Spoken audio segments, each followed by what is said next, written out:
Hi there. Cool. I think we're all go now. So, going to do a brand new campaign today. I'm going to play Elspeth von Draken. So if you're not familiar with her, she's one of the newer members, or the newest member of the Empire. Many things similar to sort of default Fran's Empire. The big difference with her is that she has a lot of sort of gunpowder and artillery effects on her, so it should be quite fun.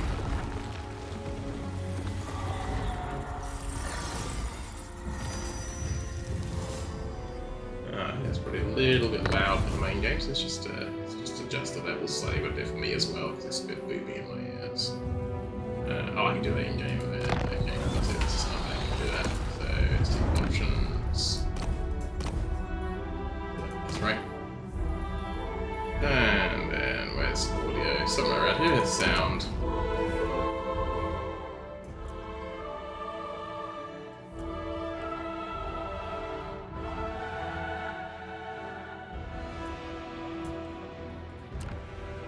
Cool, that's better.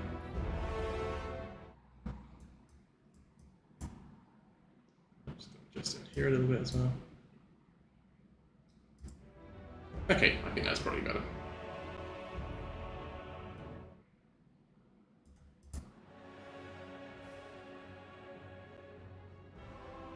So, new campaign. Empire's blessings. Bring me to Yeah, it's Elspeth. The Empire needs the Dark Lady of Nuln. So there are a few different Empire characters now. But Elspeth is going to start not far from Karl Franz, and one of the things that she's going to be doing is dealing with the vampires straight away. She's very well set up to work with dealing with the vampires, so interesting to see how she plays out. She's got the same comfortable zones. So she's good at jungle, desert, savannah, and temperate. Is that the same as Karl Franz? Yeah, same as Karl Franz. So we can do magical forests, mountains, oceans, and temperate isles if we want to, and it's the frozen wastelands, chaotic wastelands, and just the general wasteland areas that we can't do. So the very far north of chaos lands are going to be really hostile to us, which makes a lot of sense, right? So we'll start our campaign.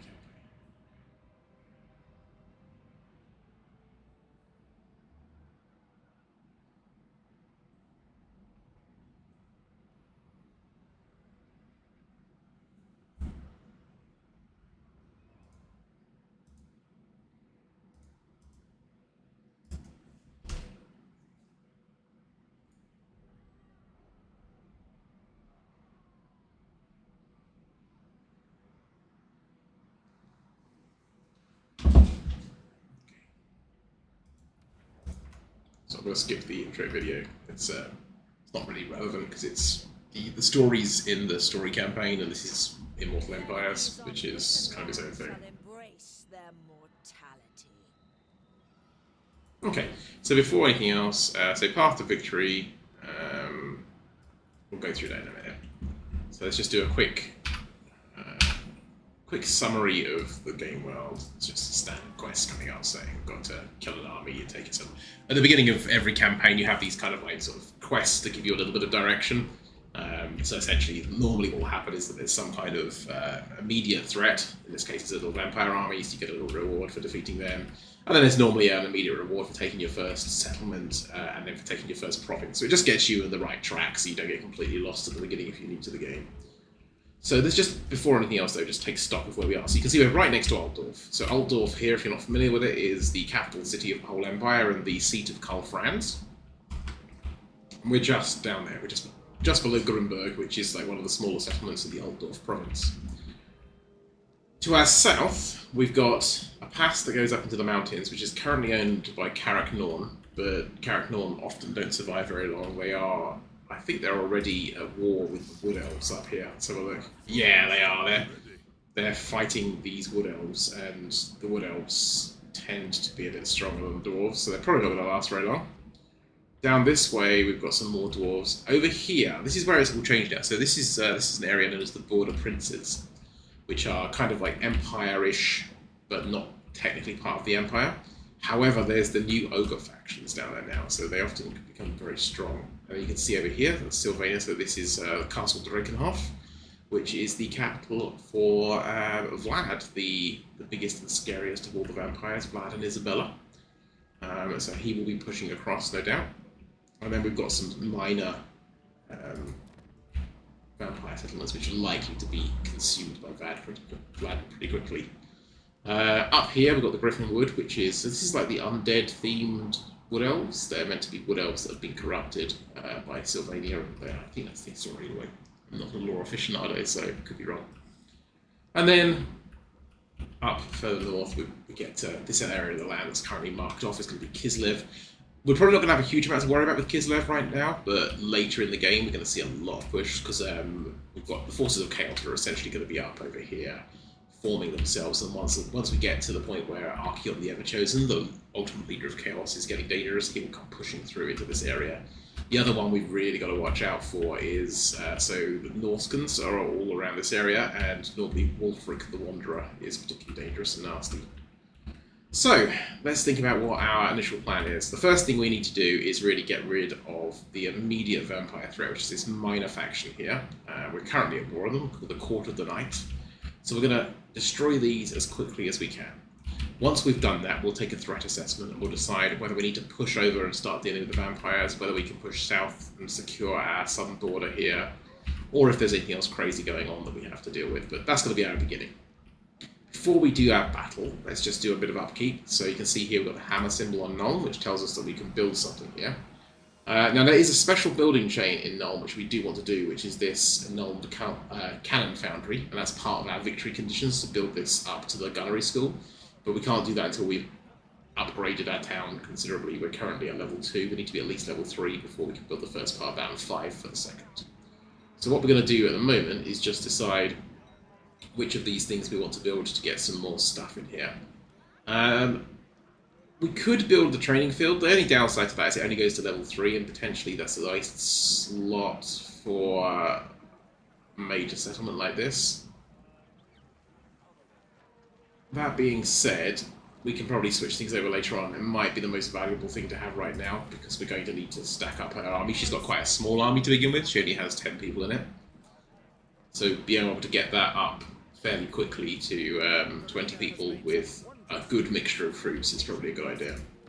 We'll see. We'll also upgrade this, because you can see that the basic level here gets us free company militia, which are kind of like hybrid troops, melee and shooting, and they can do a bit of skirmishing, kiting, and pistoliers, which is a similar kind of idea, but just on horses. But going up to level 2 gets us witch hunters, which are probably our most valuable character early on, because they can do assassinations. So that's killing the enemy characters, whether or not they're in an army or coming and causing problems otherwise. Gets us outriders, which are much better than pistoliers at the damage, and it also gets us handgunners, which for us really synergize as well. So we're going to take that upgrade. Over here we've got an engineer. So this is one of the different hero types that you can embed in an army, sort of single character unit. So he has some different benefits he does. So he increases, he makes the unit, the army he's in, move faster. They can move a bit further each campaign. He boosts the income of the local region, so he gives us 5% extra income because he's nearby this. He can also do some actions here, but if we go in and have a look at him, he will over time get different benefits, like for example here, missile strength +3 for the hero's army. So that's really, really useful for us. We want to have him in our army, and then if he's, so long as he's in the army when we're having the battles, then he will level up, and we'll get all of the different benefits that come with him. There's nothing else we can do at the moment. We won't be able to recruit because we don't have any instantaneous recruitment with the Empire. That's it's not one of our faction's abilities. So the next thing we do is simply fight the vampires. See here, it's a decisive victory if we wanted to auto-do it. But generally speaking, it's not a good idea to auto-run battles if you can avoid it. You will take a lot more casualties than if you do them manually most of the time. The auto-resolve is interesting in Total War. I don't know what the math behind the scene is that they use in order to work out the auto-resolve. Whatever it is, it doesn't make obvious sense, and often it can be fairly off. Excuse me, hay fever. Yeah, so it can be fairly off. So we just have to be a bit careful about it. And most of the time, it's not in your favour. Sometimes it can be. Sometimes it can be crazy. Like the auto resolve can offer you wins where you shouldn't get them. And again, I don't like to take those because it feels like cheating. Right. So what we're going to do is we've got this like nice hill up here. So I'm thinking we take that hill, and the other option is we could take this hill over here. And actually, this might even be the better hill. Yeah, let's take this one. So we're going to take our troops. We've got this like rock here, this cliff, which means that they can't then flank us on that side easily. They'd have to come all the way around. So let's do that. Let's spread our line of troops out. Now we've got the one thing that keeps me up at night here is these guys, the Crypt Horrors. You can see they are pretty savage. Kind of like big ogre dudes, right? And they're going to be quite nasty. If we look at the stats on these guys, they've got quite a lot of health as a unit. They have poisoned attacks and a decent melee attack, and they also have very strong attacks. If we compare them to, say, for our spearmen here, you can see that they're pretty decent. So those are the ones we want to care about. Everything else in his army, the wolves could be annoying. They're not strong as such, but they're very fast, and they could slip around and cause trouble for our artillery. Zombies we can basically ignore. They are just there to bog us down. Skeletons are slightly more dangerous than zombies, but they're still really rubbish as troops. If we look at like them, they've got a melee attack and defense of 18 and 22 respectively. In that, so melee attack / melee defense is going to tell you the likelihood of being able to hit or avoid being hit. So essentially, what happens is I think the base chance is 30%, and then you add your melee attack and deduct their melee defense to get the ultimate number, and I think it can never go below 10 and above 90 if I remember rightly. I could be wrong on that. It's been a long time since I've checked it, but that's basically how this works. They're not going to be very good. So anyway, let's stop worrying about this for a second, and let's get these guys over here. So yeah, we've got these. One thing I want to do, as I was saying, so I've got the Crypt Horrors on the other side. I'm going to bring these over this way because that gives us more spears, and those spears are going to be more effective against the Crypt Horrors than the swordsmen would be. We'll put Elspeth over here. She is not a combat character, so we want to avoid. That's the one weakness we've got in this army at the moment, is that we don't actually have a good combat character. That's going to change once we get to level 16 with Elspeth, because she will get her dragon, which makes her a very good combat character. But prior to getting her dragon, she's a bit rubbish. So we're going to put our handguns here. And then we've got these Nuln iron sights. So Nuln iron sights, let's have a look at them. So they have the same range as normal handgunners, but they've got almost double the weapon strength, so their bullets are really nasty. What else have they got? They've got more ammunition.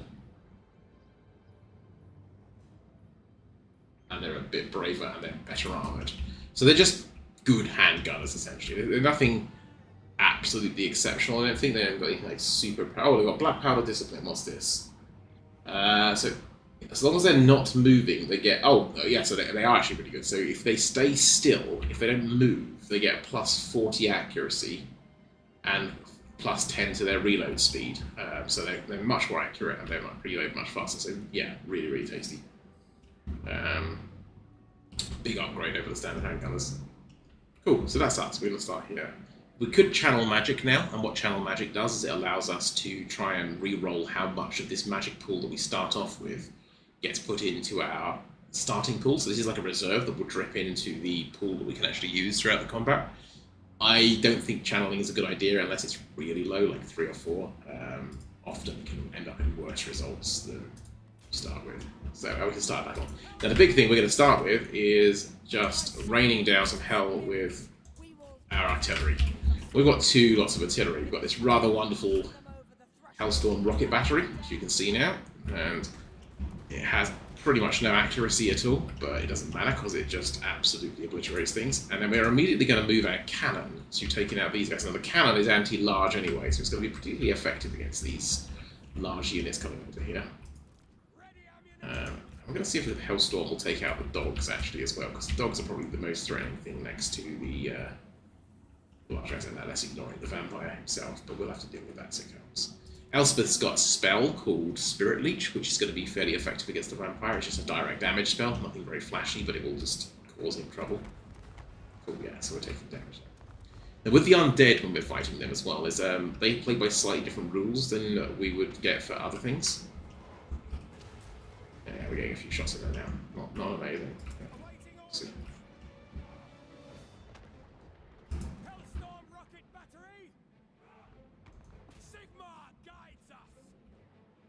Yeah, so the undead don't have leadership in the normal sense. So most of the characters in the game have like a moral skill. They have this white bar underneath them, and when this goes low enough, they can flounder and they run away because essentially they've got scared. The problem with undead is they don't get scared. So what they have instead is a thing called crumbling, and it's a bit of a mixed bag. So on the one hand, undead don't run away ever, which sounds like a really good ability to have. But on the other hand, with undead, it also means that they don't run away when it would be sensible to do so. I've realised those are not. I'll move these around because they're not accidentally put the wrong guys there. I meant to put Spearman on that flank, and I somehow managed to, even after saying it. Right, so this is the spell. Sorry, I've got lots of things going on here. So you can see this grippy hand here is sucking health out of the vampire here, who's... there we are. So we completely defeated those... I'm going to see if we can get the guns on this guy. So I'm going to pull the spearman around to make a clear line, and I'm going to try and get the guns to fire at the vampire here. Should probably think about that's not what we wanted. So I'm going to run Elspeth to try and run this guy in front of her. And then give her this ability here, which gives her some physical resistance for a minute. And then the best thing we've got to kill him at the moment is indeed the...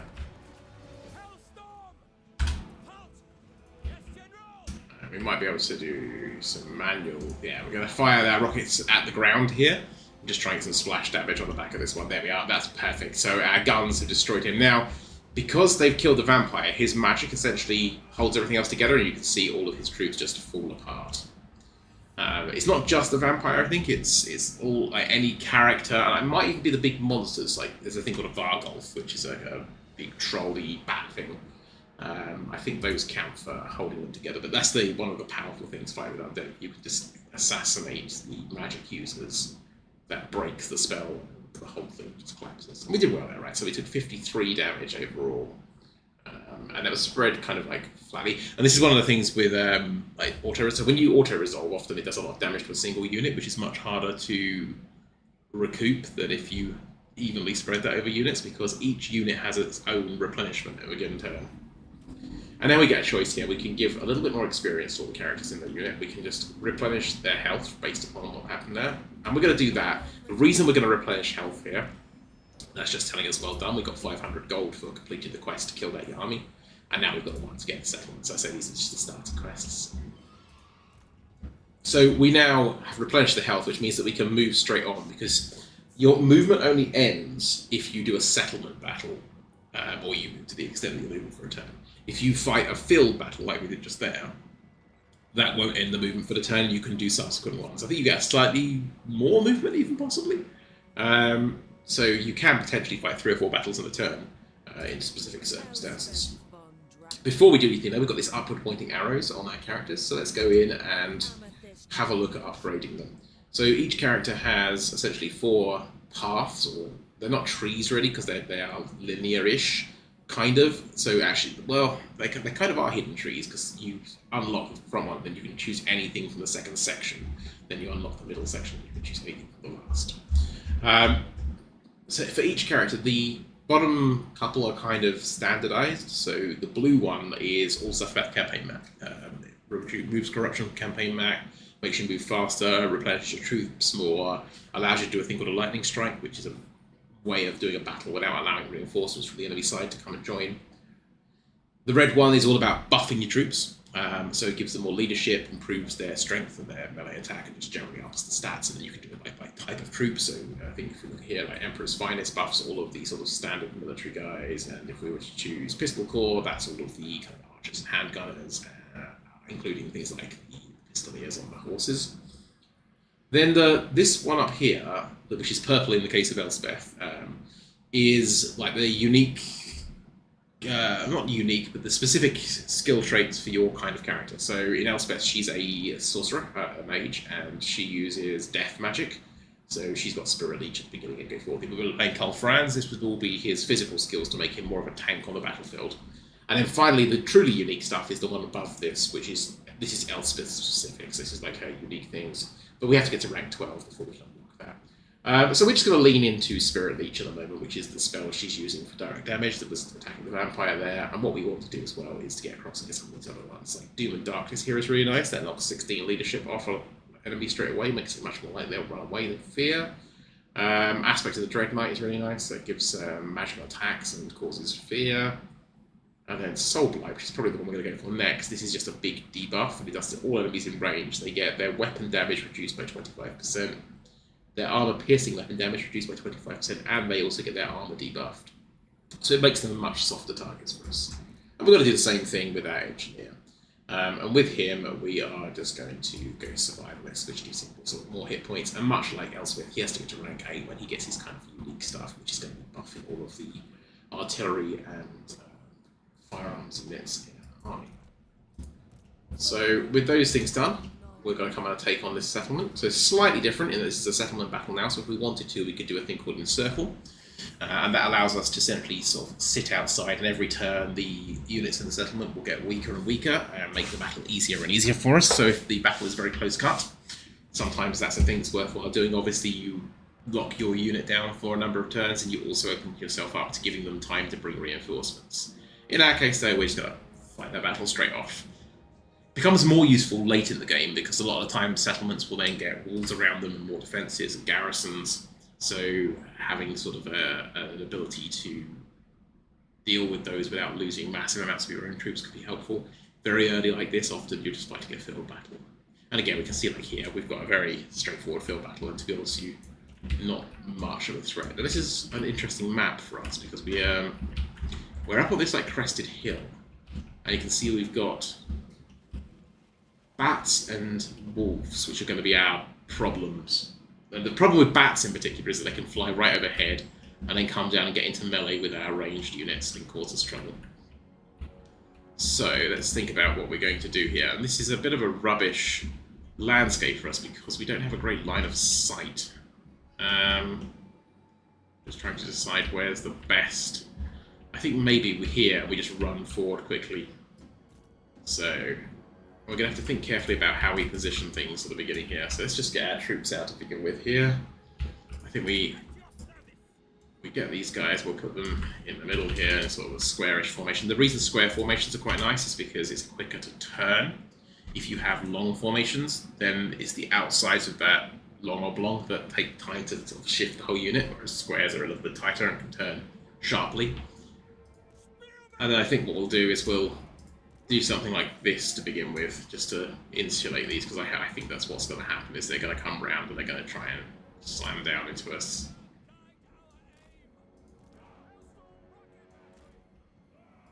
Stick our engineer back there, we'll put Elspeth in the middle. That's everyone, isn't it? Yeah. We're not going to channel again, we're going to start our battle and we're just going to run forward. And it's just, we're gonna get hit by these. They're gonna come around the side here. There's just no two ways about it. But first, we must break their bodies and set their spirits. In fact, what we're gonna do is we're gonna put these here, and then we're gonna put these here like this. We're gonna put these here.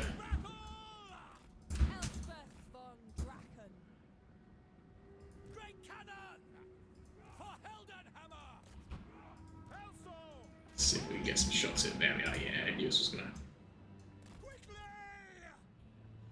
Try to get these slightly downhill, so if we can do that, we can then shoot over the top of them. Yeah, so they're gonna pull back for a minute, and we're just gonna these together. Gonna do a bit of a pike and shot, they call it, right? pikeman shot. And we're gonna not stand in front of those because they'll ruin our line of sight. Yeah, so the angle of this hill is annoying. It's stopping us from getting the line of sight we need.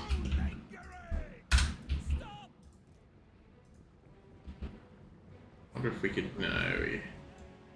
Let's try moving ourselves over to there and see how that works. Okay, yeah, so we're getting some shots off here. We just want to make sure we're making the most of our shots where we can. The downside here is that these guys firstly they're firing at long range, which means their accuracy is poor. And then they're also firing into a unit that have got small shields, and that requires more luck to get good shots on there than it would do otherwise. We'll see.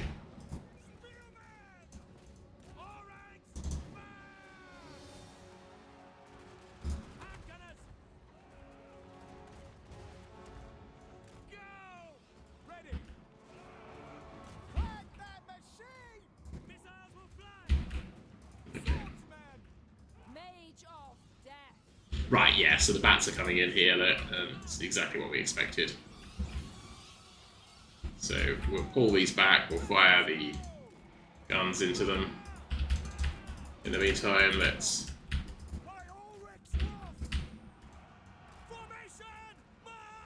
bring some of these in. And we don't have any great spells. This is where it would be really nice if we had some really good spells that would help us here. This is a very poorly kind of orchestrated battle for us. I'm sure there are people out there who've got way better plans for how you deal with this, but I don't have any great ideas, truth be told. So I'm just going to use a suboptimal spell here. I'm going to run these guys away. I'm going to try and catch these in the back with the spearmen. That's worked. I've almost killed the other one. And then we're going to immediately turn around and kill those. Don't know why the handgunners have suddenly decided they're going to turn around over there. That's not what we asked them to do. Elspeth, let's just cast another Spirit Leech. Spirit Leech is really, really good against characters, not very good against what we're doing here, which is large units. But what can you do?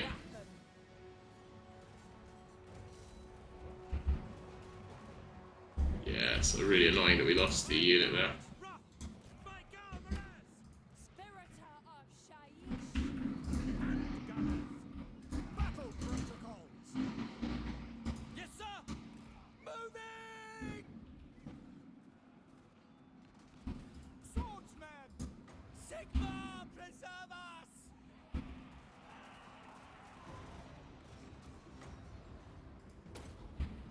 Buff these guys for a minute.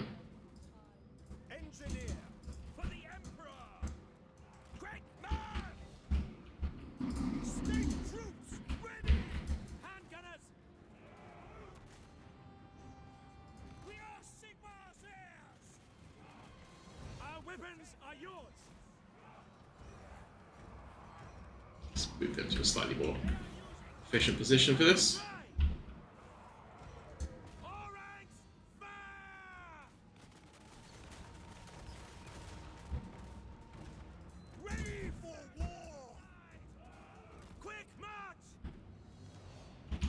We're crumbling everyone now.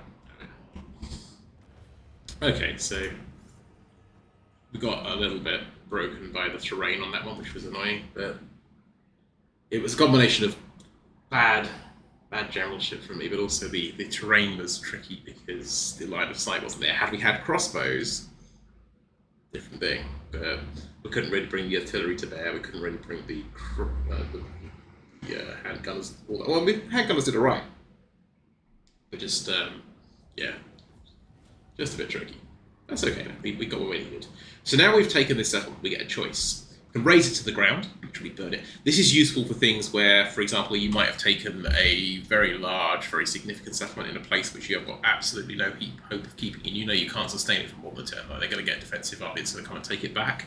So just burn it to the ground, and then they can lose all of that progress, and it's going to take a lot of time and a lot of investment for them to build it back up. Sack it, which is get all the money you can from it. This is really good for like you're playing Orcs or Chaos or something, and you just like your economy is based upon raiding and sacking. You don't really care about holding the settlement. You just want to loot it for everything it's worth. Loot and occupy is taking the settlement, but you damage a lot of it, but get more resources in return for doing so. In our case, though, this settlement is part of our land, so we want to stabilise these as best as possible, so we're simply going to occupy. We get less immediate reward, but we cause less damage to the settlement, less problems with the province. Cool, and that's just telling us that we've got a reward for having done that. We'll talk about what those rewards are in a second. Cool. We can see that we're healing up now. The yellow part of the bar here is the healing up. Once again, we're going to upgrade, and we're going to take that Soul Blight, which is the debuff I was saying about, very useful. That would have been good this turn. And then what we're also going to do is a technology. So there's technology trees. Well, it's like mini trees. You can pick which one you like, but you work your way through different sections of these. And the thing I'm going to do first of all is find the boring but grain silos here. And the reason I'm doing grain silos is that we get faster casualty replenishment and faster growth for our cities. So that pays off really early. That one is really worth having early on, I think. And the other one that is really good early on is the Engineers Guild, because it gives you a faster research rate. So the earlier you can get those two, the more valuable they're going to be. And then we get to do a bit of recruitment as well. So we have 2 local recruitment slots. We do also have a thing called global recruitment slots, but we're not going to use those at the moment. I'm going to take a Free Company Militia and a Pistoliers. So Free Company Militia is the foot-based skirmishers, and Pistoliers are the horse-based skirmishers. So we're going to have some sort of harassing ability. It's kind of our version of the wolves and the bats that we were dealing with just then. We've also got this thing called schematics up here, and we get these. So schematics again from battles in return for damage inflicted by your gunnery and artillery units. So because we've done some of that, we can now go into this gunnery school, which is a unique thing for Elspeth, and spend some of them. And essentially we can buy different upgrades for different units here. And I'm going to buy the one for the firearms speed. So missile strength, straightforward 10% improvement for everyone that's firearm based. Can't complain about that. And upgrading that is part of the victory conditions for us. And we've also gained some armor. So let's talk about these for a second. We've got quests to do. I'm not going to read every quest like that because there's no story in this, and those quests are literally just telling us the basic stuff to do. So if I seem like I'm skipping past those, that's all it is. It's just saying, go and get a settlement, or get the settlement complete, or upgrade the next thing. It's very boring. Right, so in here we've seen the skills already, but we also have this thing called details. And in details, there's 2 things that matter: magic items and ancillaries. So ancillaries are characters that are meant to sort of be your retinue, and they give you different buffs. And magic items are exactly what they sound like. So these magic items we've got actually are not good for Elspeth, but they are good for this guy. So he's now got some magic armor, which gives him 20% more ammunition, some fire resistance, and some missile resistance. So it makes him tougher, but also... I've also got a magic potion he can drink during battle to give him 10% additional range, an ability called Potion of Farsight, which gives him forest spotting and plus 30 range for a short period of time. So that's awesome. Okay, we can live with that. And we see that he's also got the ancillary, yeah. So he can have the Bone Picker ancillary, which means that we capture more casualties. The number of casualties you capture depends on how big those rewards are at the end. So when we had that battle, we got that choice at the end where we could do things that would replenish our health, or give us extra money, or give us experience points. So essentially, those are going to be a more significant reward now because he's got that ability there. Okay, so it's going to take 1 turn each to upgrade these 2 things. We might even have to stay here for another turn while we but the next thing we want to do after this is to get Wissenberg. The final thing we should probably do prior to finishing our first turn is to go to the Trade and Diplomacy menu. If we hit the Quick Deal button down here, we can see the different kinds of trades available to us. So we want trade agreements. Now, no one's willing to do a trade agreement at the moment, but I can see here that both Steeland and Reichland are willing to do a non-aggression pact, which is a good idea. Reichland will probably be more useful for that. And we can also ask them to pay us a little bit of gold for that privilege, so we'll say yes. And then Steeland is still willing to do one as well. And if we take that, they are then willing to also do a trade. And again, we can ask for payment as well on that. So we get a trade agreement, which means that we're both going to earn 178 gold extra income per turn. We've agreed to not be aggressive toward each other, which is good because we don't want to be aggressive towards them. They're our neighbours and of the same culture as us, and they're going to be helping us fighting against vampires. And we get a little bit of cash in hand as well. Yes. So the plan as well here is going to be to try and sort of be a true core of the Forces of Order. We're not going to go for a game where we're painting the map our colour. We're going to try and restore and sustain our neighbours. So we might end up going off and fighting in the dwarf lands and then giving the stuff we recover back to the dwarves. And there's a reason for that, which is although holding it ourselves might seem like a nice idea to begin with, potentially that is quite a costly thing to do. Whereas if we just do that ourselves, then and pass it over to the dwarves, or pass our lands back to the kids, whatever it is, they can sustain those things that wouldn't be optimal for us, and we don't have to split our armies across massive amounts of the map trying to fight on multiple fronts. We end up creating powerful allies with strong buffers. Okay, so we've got a quest now to build a livery stable for cavalry and to upgrade the Imperial Gunnery School.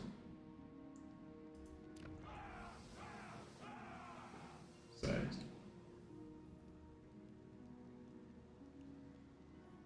we'll upgrade this, which is the rally field.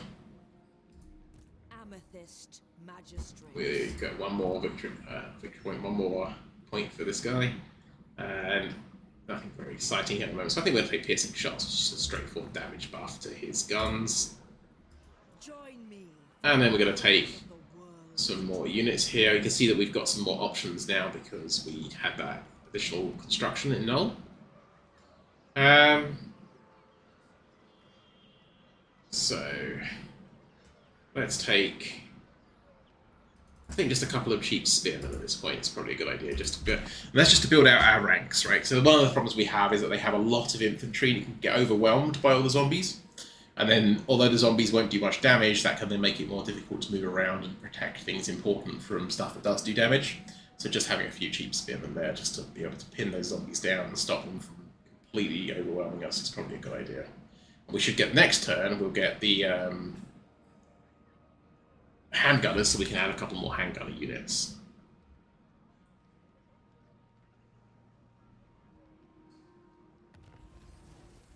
Yep, here we go. Dark Lady of Nuln. So, see here again, we've got more options thanks to the new building there. We could take an outrider as well, but I think just 2 more handgunners to begin with, so we've got 4 missile units as a base. Would be a good idea. The other thing we can do is have a look here. We can now take witch hunters. So we're going to do that immediately because witch hunters are amazing. So they get different characteristics, which is like a sort of minor buff they have. Monster hunter we don't want because that makes them just really, really good against fighting big monsters, and that's not really helpful to us right now. Tough is just good, straightforward, good in combat. Disciplined improves everyone in the army a little bit, and is decent in combat. Yeah, I think disciplined is probably the way to go here. Rider of the Dragon. And then let's just check to see if there's any more quick deals that can be done. No, nothing like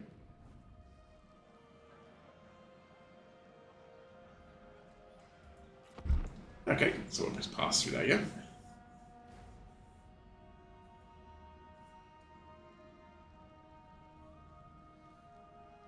We'll go and take Wissenberg.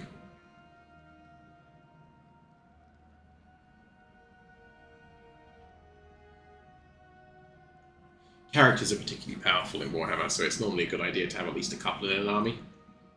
Which ones you have are very dependent on you. I would normally say, like, if you've got a faction that has magic, which most do, you want a spellcaster. You want someone who's good on the ground to fight against other enemy characters, because they can be very strong. And then after that, it really is just personal. So I'm going to move this far anyway. Then I'm going to bring my Witch Hunter down and include him so that he's in the army with them. And then we'll take Wissenberg. And we'll fight that battle, of course. And this is going to be much easier now, right? So we've almost doubled the size of our army. We've got some significant new units in there, including the Witch Hunter, including two more units of handgunners, and we've upgraded handgunners, remember, because we had the Nuln school. So this will be trivial compared to the previous battle, which was a bit painful.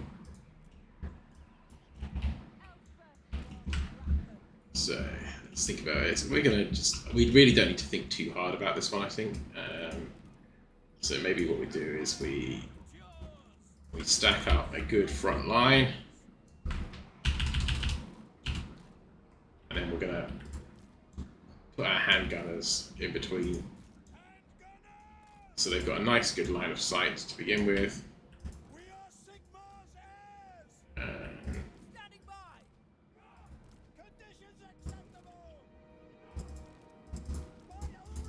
Something like this.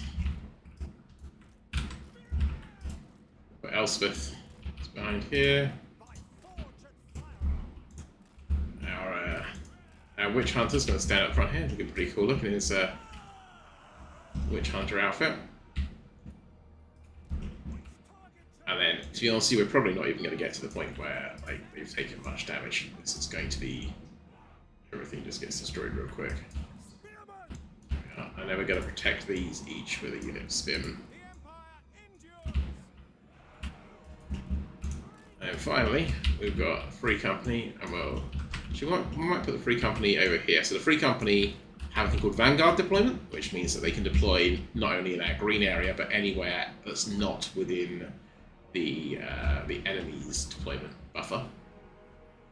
And then the same thing with the Pistoliers, which we're going to set up there. So they're meant to be like fast troops that are really good at doing that. Let's get some artillery on them right away. We're going to move the Pistoliers up. We're going to put the Pistoliers into skirmish mode, which means that they're going to choose to run away if they get too close to them, which is great because they move way faster than these guys. So it's going to be very hard for them to do any damage. They're just going to constantly... And if you see the circle like this on characters, as opposed to the normal firing arc, this means that they can fire anywhere 360 around themselves. Right, perfect. So the Free Company have caught these guys.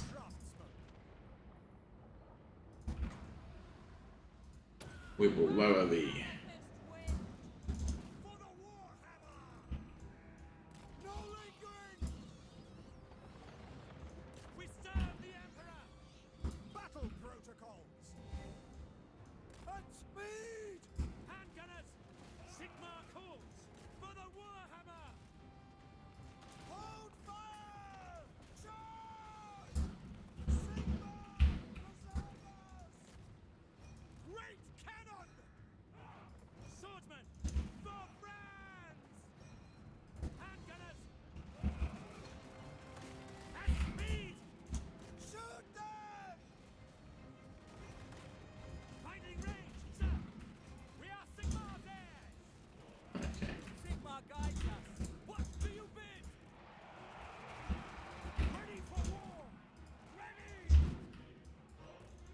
Pistoliers are doing great over here. They've just essentially completely tied up these two units. The graveyard rose. Do the same thing. Yeah, we'll make sure that these are completely tied up at the time.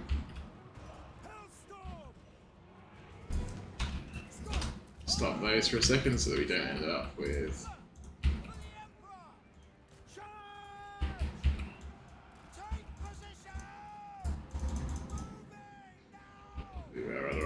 Yeah, we'll bring our engineer down the front.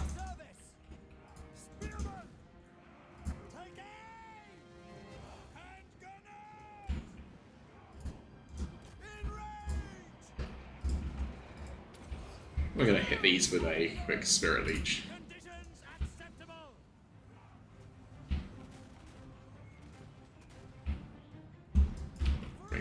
Bring the Free Company back in. We should be crumpling any second now.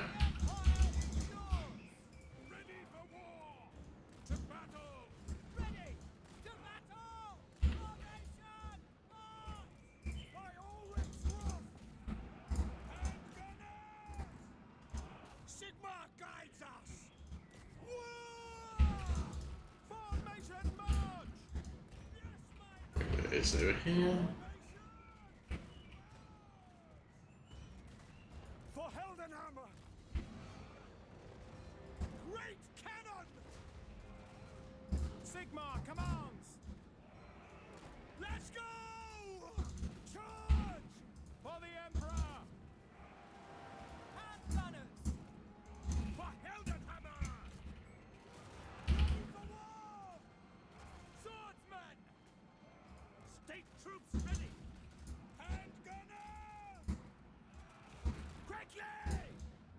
Take position! There we go. We got a crumple now.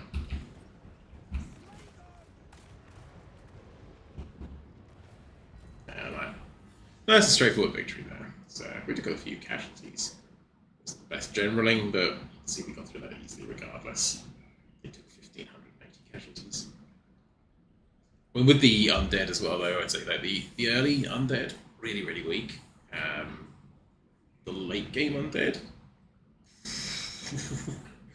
they can be pretty nasty. So yeah, it all depends.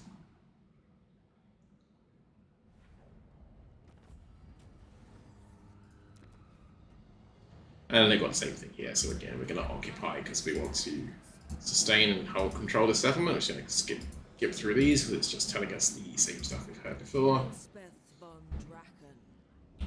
And we're going to upgrade Elspeth again. So we're going to take a second level of Soul Blight there to make it better. We're going to keep going through the piercing shots. And then for this guy, we're going to choose Bloody Blade, which is just going to increase his weapon strength.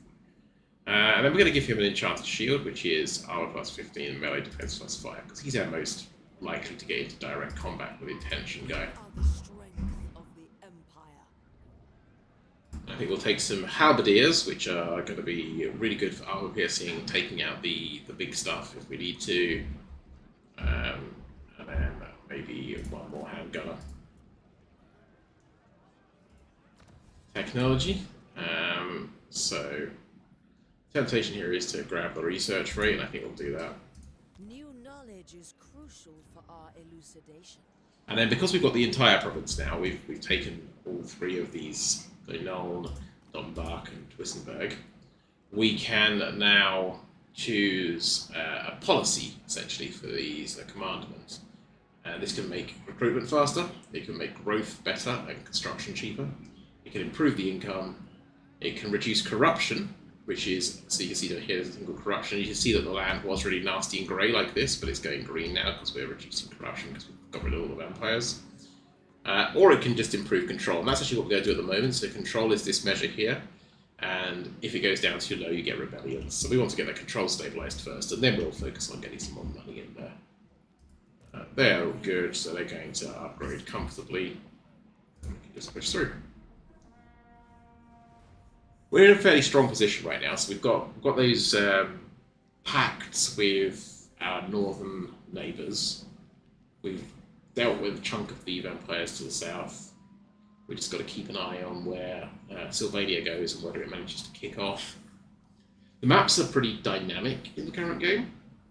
I've played quite a few campaigns in sort of more recent times, and it seems to be quite radically different each time what happens. I've seen games where the goblins from the mountains to the east have managed to completely dominate the world. I've seen Guards of War unlocked. Right, so this is Elspeth's other thing. Let's just get rid of this for a second. So, Gardens of Moor, very straightforward really. So what they do is they allow you to construct a building in a friendly city. It could be one of your own cities, it could be one that you're allied to. You can use Elspeth's and Elspeth only's army, not anybody else, to teleport there, which is quite nice. The other thing you could do with the Gardens of Moor is you get to build some stuff in their city. So we will actually do this. We're going to put Gardens of Moor in Nuln, which means we can teleport back to Nuln, our capital city, to defend it at any point. And if we click on this little Gardens of Moor symbol down here now, you can see that we get the Gardens of Moor itself, so it allows Elspeth to fast travel to the location. Immune to diplomatic penalties from trespassing against region owner, that's fine, that's for our own anyway. Enables replenishment of foreign territory, yeah, that's fine. So those bits aren't important for us, but the key thing we wanted is that you've got a couple more halberdiers here. And if we choose one of these upgrades, we can have one where we can recruit wizards, we can have one where we can have recruitment of the Knights of Moor, and we can have one where we can recruit different units, including mortars, and we get upkeep cheap for the global recruitment duration -2. So I think we'll do that one, which gives us a decent extra chunk of garrison there as well. So it makes our home base really strong. We can cease worrying about it quite so much. And then the other thing we should do is we should get rid of these. Yeah, we'll get rid of that as well for the moment. We want to put growth buildings into these smaller settlements as a priority to get growth up, to build the big settlement up as fast as we can. And then the next thing we need to do is we need to take off Fildorf over here. Now, Fildorf at the moment has a garrison of 14. We've also got a very weak but very large army here, led by a necromancer called Morath Costa. Let's see what the odds are if we were to... So say we're going to get a valiant defeat. So he might risk attacking us, he might not. Let's start building some siege equipment and see how it goes. So we're going to continue the siege though. We're not going to attack them. We are going to siege them. Seen there as well, but we've got new item, long shot cap. So The nation calls. we'll give that to armor and ammunition because he's got ranged attacks as well, and that means we can give the enchanted shield to Elspeth. Not perfect for her, but it gives her a bit more strength. So let's go for it. Just check out diplomacy again, just see if there's anything else that we can set up. Military access for Stirland, yeah, we can do that. And we'll do an offensive alliance with them as well. That gives us full visibility of their lands, and you can see that Vlad is now pushing out. Here he is. Here he was going to. So Vlad will be leading this one, and Isabella, his bride, is in the army as well. And as predicted, he's taken over Tempelhof. So he's about to push into Stirland, which is why they were really keen for us to have this alliance with them. So if we can, we want to destroy this real quick, so that we can then smash over there and help. We can construct an outpost if we want. Now, an outpost, what that does is it allows, similar to the Guns of War really, so on one hand it gives some defensive bonuses to the place where we put it by giving them some garrison, and it also allows us to recruit from them. I'm not going to do it at the moment, it's too expensive given the money that we've got. We only have a few thousand gold, and I'd like to try and hang on to that in case we need to do an emergency recruitment or anything else. As a rule of thumb, you don't want to be reducing yourself down to a few hundred gold if you can avoid it. I try and keep around 5,000 as my buffer.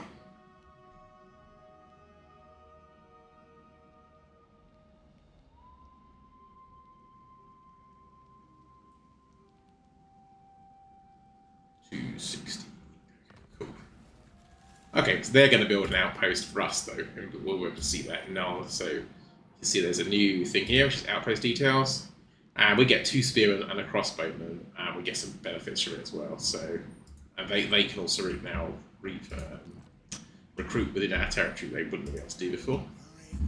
There's Zinch here. This is the they often have like a secret cult in one of these cities, so that's what's going on there. And you can see that these guys here are now getting weaker because of this, so we're going to hold out another couple of turns here if we can. Building upgrades of perfect. So what we're going to do is we're going to build the grain farms in both of these places. So that's going to give us between them plus 40, so that will give us a lot quicker population increases, and we still don't want to do outposts, so no, still don't want to do that.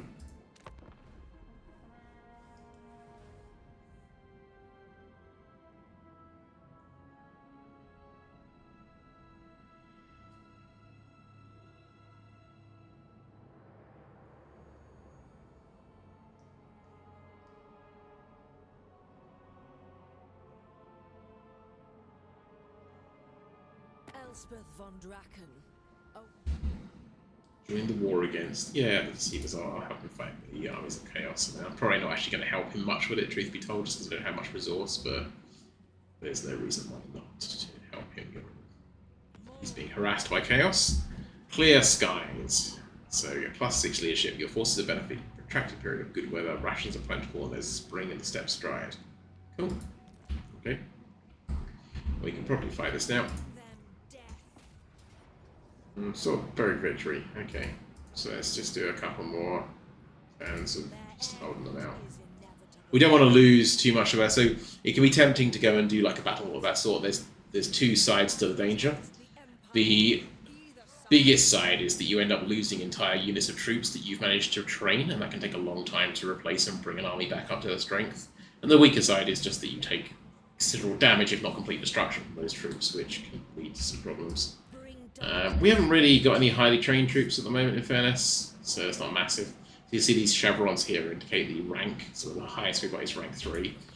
Later on in the game, it could be really painful. How much do I have now? I've got 6 nothing here. Yeah, so I'm going to construct that outpost over there now.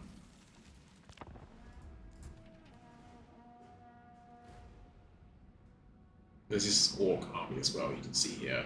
They're not really causing us trouble at the moment, they're just actually raiding the vampires in Sorland. So, ally. So yeah, so as predicted, Vlad has gone and attacked Stirland, and we are now at war with Vlad. So we need to get rid of these guys as quick as we can now, so we can turn our attention to the serious problem. And if we can take Soillands, that would be good for... Right, so he wants a peace treaty, which is not going to happen. He's obviously in a position of extreme weakness here. Disappear, negative growth, that's annoying. So we've got -10 growth now. Still got a lot of growth compared to what it was before, in fairness. We're going to upgrade that second settlement. And what's this going to be if we do now? So go to decisive victory. So I don't really want to fight the siege here, so I am going to auto-resolve this one. Siege is going to be a bit of a pain. Sometimes it can be fun to do, but as a rule of thumb, they're not great. It's the weakest part of the game, I think. So we destroyed the faction there, so that's good. And we didn't take anything too much in the way of damage. We will push Elspeth more. We'll do life leeching here and Doom Darkness, which is the one that drops their leadership. The reason this is good is because we're going to get evasion next, and it's going to take us onto our 2 big attacking spells. They're the ones that we really want here. Take some piercing damage. Accusation is lovely, so this is a massive debuff to a particular enemy unit. Very good against characters as well, kind of an assassination skill. And we're going to take some Gutter Fighter as well, which is just going to buff his melee attacks, so we can get him in there and have him fight. We're going to straight up take just fields here, just to bring this up to spec.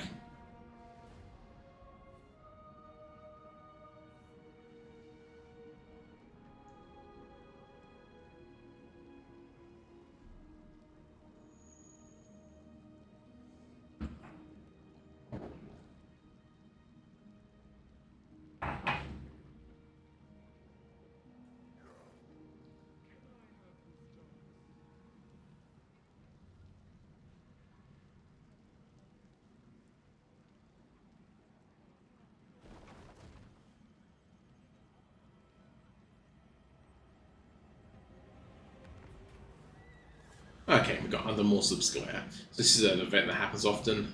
We can either choose to do nothing, or we can spend 1,500 from our treasury. If we do that, we get some more leadership. We'll do that. Extra leadership 3 turns is good.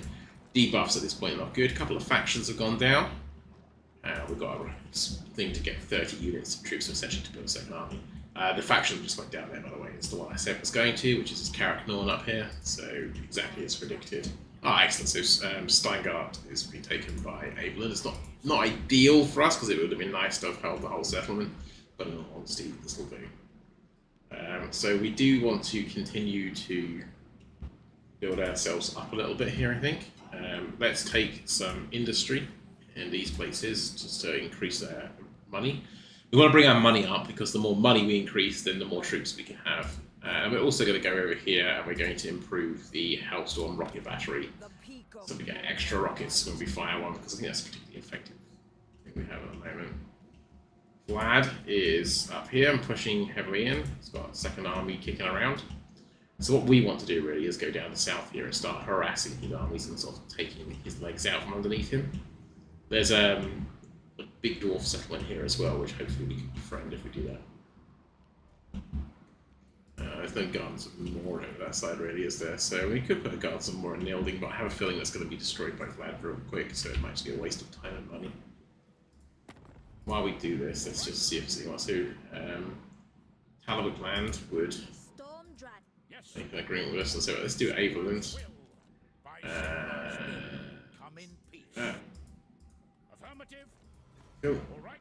And Talabot land as well. Only Sigmund. Cool. So it's trade agreements and non-aggression pacts with both of those as well. So we've got a fairly sort of strong alliance within there. So we're allied with Tabletland, Steerland, and Averland here. So it's only Ostermark over there. We obviously got an alliance with Reichland as well. So it's Ostermark and then the stuff that's north of the river that we're not allied with at the moment. Shaiish empowers me. So rather than waiting for those to upgrade, let's get rid of those and then just recruit someone else back. Do we have anything in the instant recruit queues? We don't. Is the surest path. It'd be nice to get one of these actually. So what we could do is if we go up to Wissenberg, so we're local to our main city, we'll be able to recruit from that pool. These are all the like regiments of renown, and we haven't got those yet. So they're like special regiments, and we could get nice of like Rose would be really nice.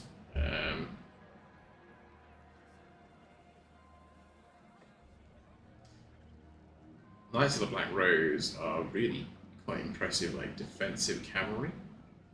We don't have any good cavalry at the moment. That would be a really cool thing to have.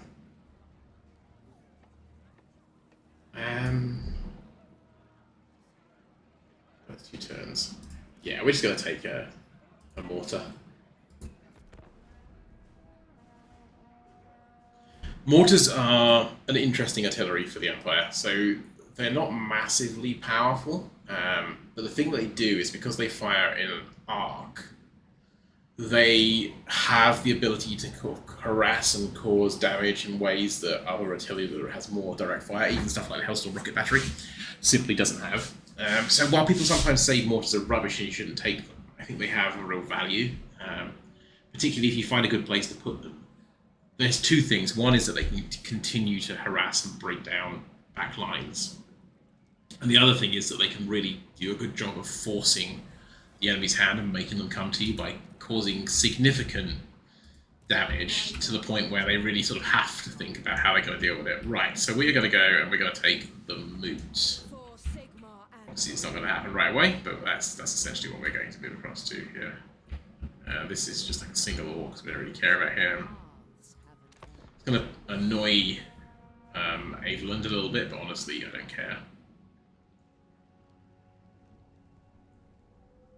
They didn't want to make a deal to allow us to pass through their lands, which is stupid, because we're just going there to fight vampires.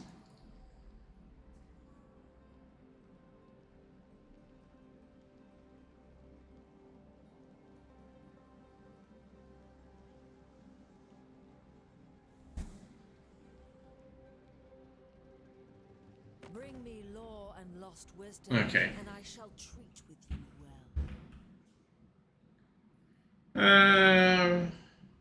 Yes, I absolutely do.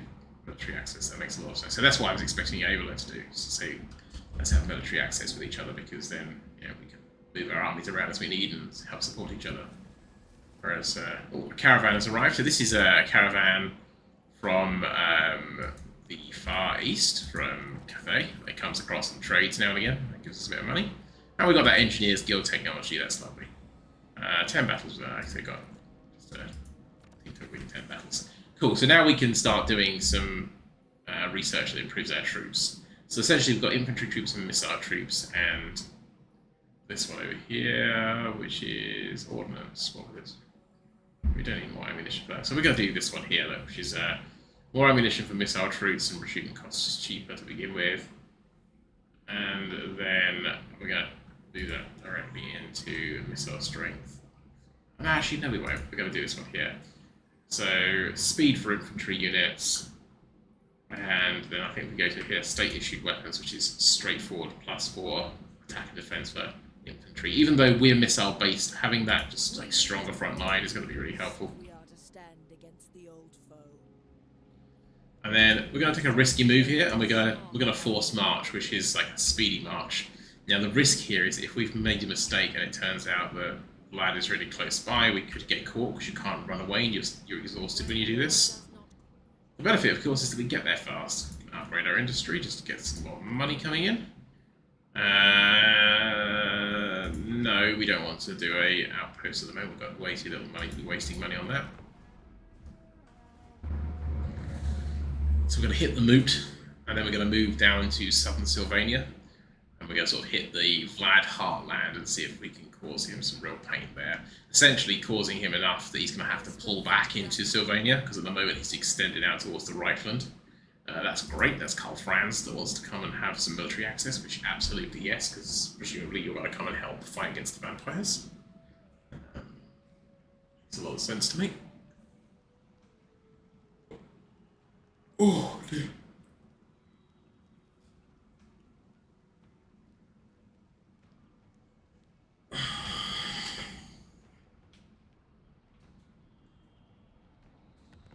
Seconds, I'm just gonna open the window.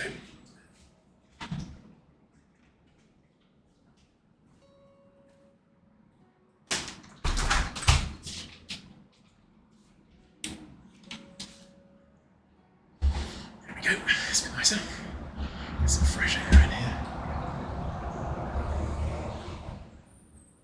Still ridiculously hot in here at the moment, it's like 32 degrees. Research 8 technologies. Okay, cool.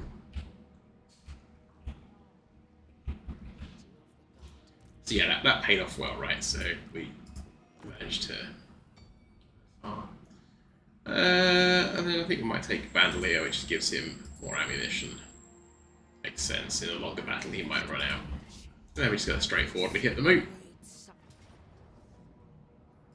Give that a fight. Try and get as many kills as we can as well from the artillery to get the tokens for spending on upgrading more artillery. And we'll probably upgrade the mortars next. So basically the same army again, right? Nice straightforward battlefield. So the big one for us is again always just thinking about how we're going to make use of the line of sight for our gunmen. Right. So stick some halberdiers in the middle. Do something like this. Might make a nice line. Yeah, that's perfect. Like it's got like this nice line between these two kind of natural points. Flex them up a little bit there. Place these. We'll move these back. See if we can get some artillery there, get some other artillery here, get some more artillery here. Let's get this guy here. And then actually what we're going to do is we're going to put the handgunners back like this. And by spreading them out like this, the idea is that we will make it hard for them to like figure out which one to attack without also getting attacked. We've got a free company here. We're actually going to have the free company facing this way, ready to attack. We'll do the same thing with these, I think, actually. We'll stick our pistoliers up here to protect that route coming in.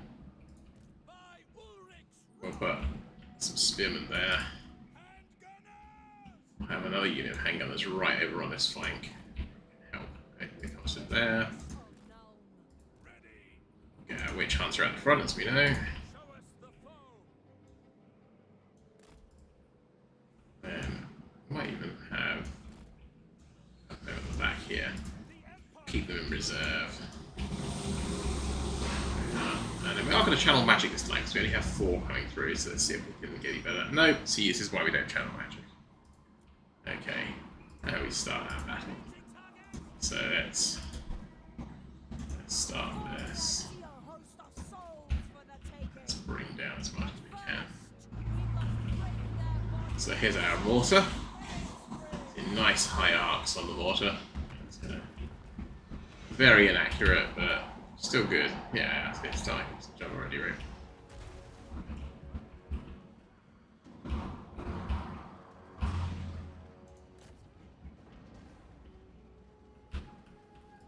See if we can take out some of the bats with the cannon.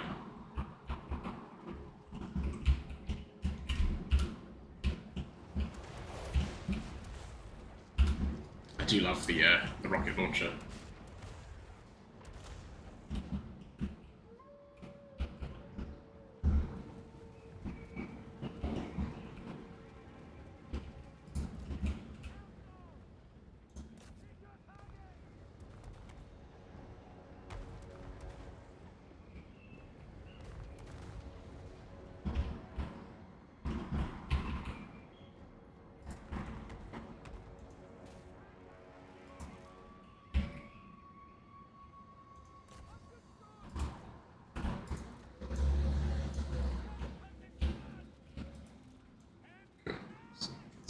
They come around this way, so we might as well get ourselves nice and ready. Let's bring these.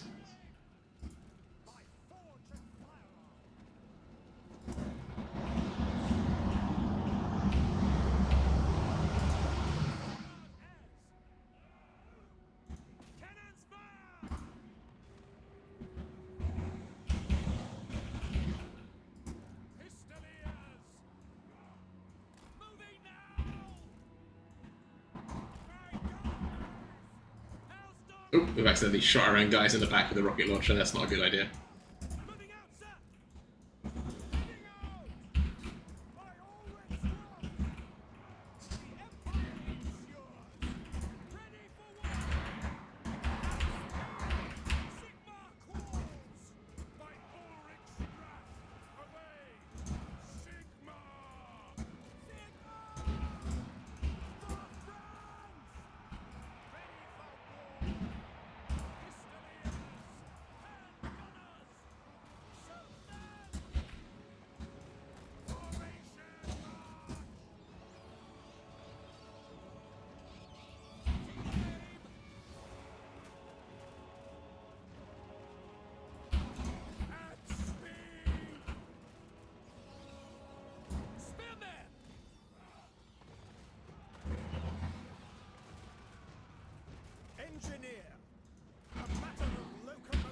Right, and then let's Mage of death. Doom, take do a doom with those. That should reduce the last of them down, make them crumble.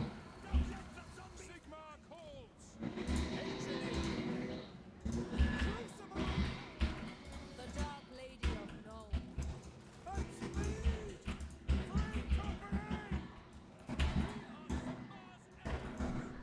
Yes, sir. Grenade. Withdraw. We obey. Ready ammunition. The Empire.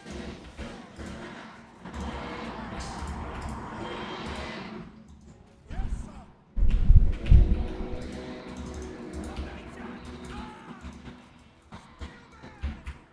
Elspeth von Draken. By the Amazon. Keep off all of those. By Ulrich's wrath. Save up those lines of sight. Taking position. The Empire endures.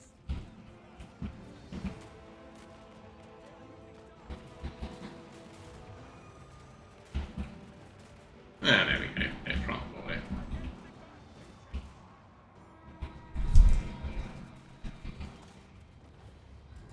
Nice, decisive victory.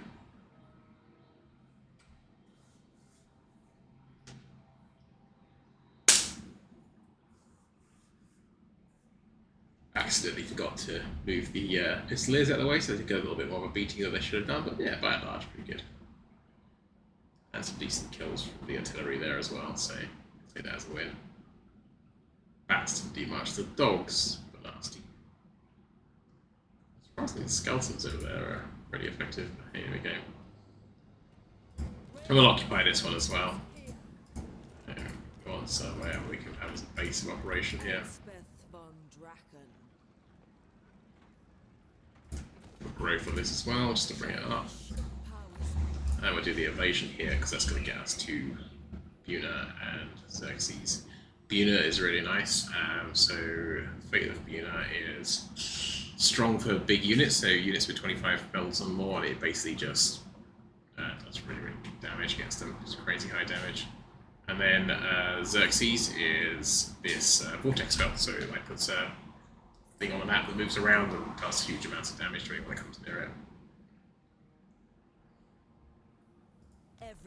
Very good for like big zergs, like zombies and bits. You can just like suck them all up. So I'm actually gonna take Assassin for this one, which is like his map movements. We can start going and killing some of these vampires. Talking of Assassin, I wonder if we should even get a second. Can we get a second one of these? Which one? Yeah, we can. Oh no, we go one-on-one. Okay. Well, we can get a captain though. We should probably get a captain. Average chance. Enables poison attack. Some defense plus. Yeah, poison attack rate. Cool. And have we got any spare stuff there? No. Income buildings or like province. Yeah, so we've got a captain now that he will train the troops in our army and just generally support them quite well, so that's good. We'll upgrade these. These are just the growth and income, respectively. And then the moot is a rare one in that it's just a single settlement in that province. So we'll do the same thing we did before, which is to get the control underway, because we need to stabilize first. So we've done pretty good here in that we've now... so we're being attacked by Tzeentch now. So this is the... so I'm actually going to auto-resolve that. It feels like it's that bit out of kilter. They're the little faction that we joined Steelland for. We'll do a replenishment on our army after that. Let's get rid of those. That's the Chaos faction that has a cult. I don't fancy bothering to find out. I want to focus on this sort of narrative we've got going on with the vampires over here for the moment. So interestingly, he's also pushing across to Vertbad now, right, rather than coming back. I thought maybe if we hit the moot, that might make him think twice before he overextended himself, but... yes, we were joining a military alliance with you. We're effectively doing that already, I mean.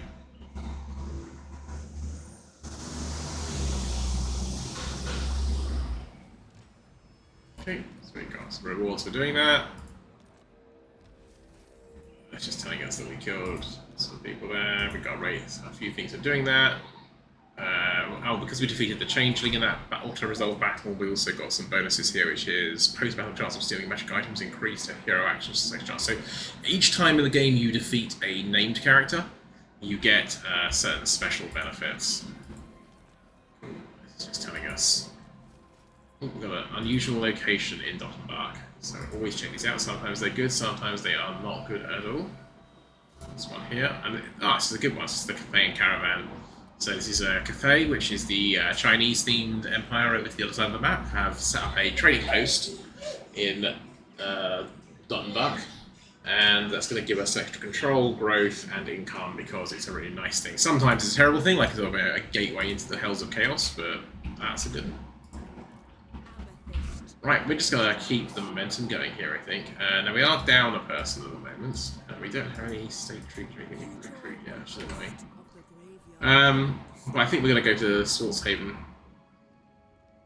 straight away. Before we do that, though, let's get our... We're going to take Purple Son of Xerxes and Fate of the Buna. Extra powder, which is really useful, which gives armor-piercing explosive damage and base explosive damage for all the missile units in range. So he's buffing everyone in his army now. And then we're going to take Master of Ballistics, which is going to be accuracy and reload skill for units of artillery and war machine in range with it. So very, very useful. And then we are going to take more assassination as well. So we're going to turn him into a bit of a on-map assassin. You can see we're starting to get some character problems. But we want him in the army for the moment, just for these fights. Let's take Schwarzhaber. We're going for the best defense offense. Now we've got a new thing here as well. This Frostfire gem, which was because Elspeth got to a certain level. So it enables flaming attacks and enables Frostfire attacks, weakness to fire and slow. So I think we're going to give that straight to our Witch Hunter.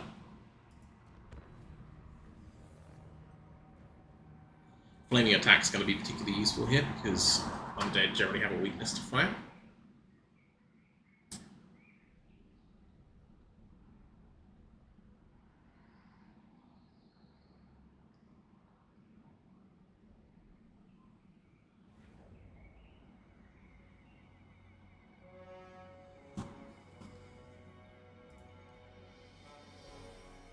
Let's see what we get.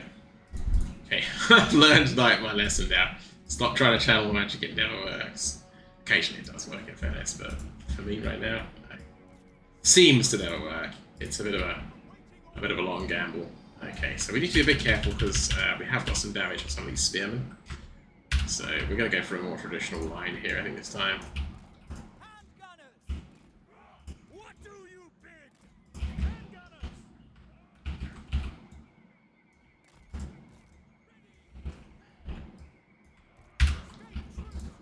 Got Elspeth here. This guy. These guys on the flanks just to keep them safe. If we lose those guys, we lose those guys. It's not the end of the world. Mortar's here. He's here.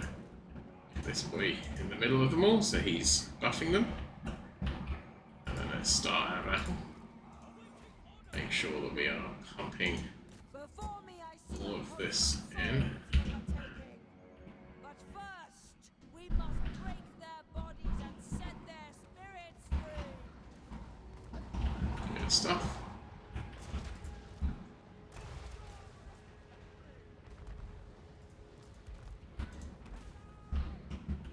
So we've got the old bats coming around the side again. Gotta make sure we put these onto skirmish mode this time, which is what we forgot to do last time. Mortar! Pick your targets! Engineer! Crank that machine!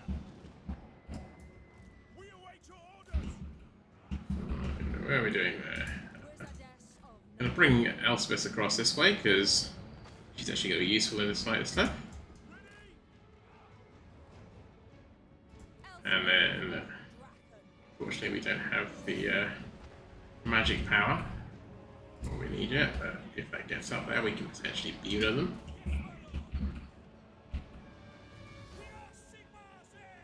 So what we're going to do is we're going to turn these guys to the side, and we're going to move these guys over here, actually facing this way.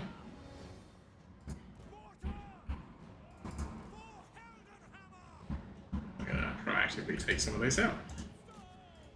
And we're going to bring these in like this.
Okay, and we can do Fate of the Beano over here on these ones.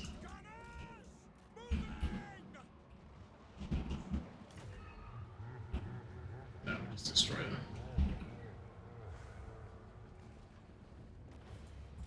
There we go, that'll do it.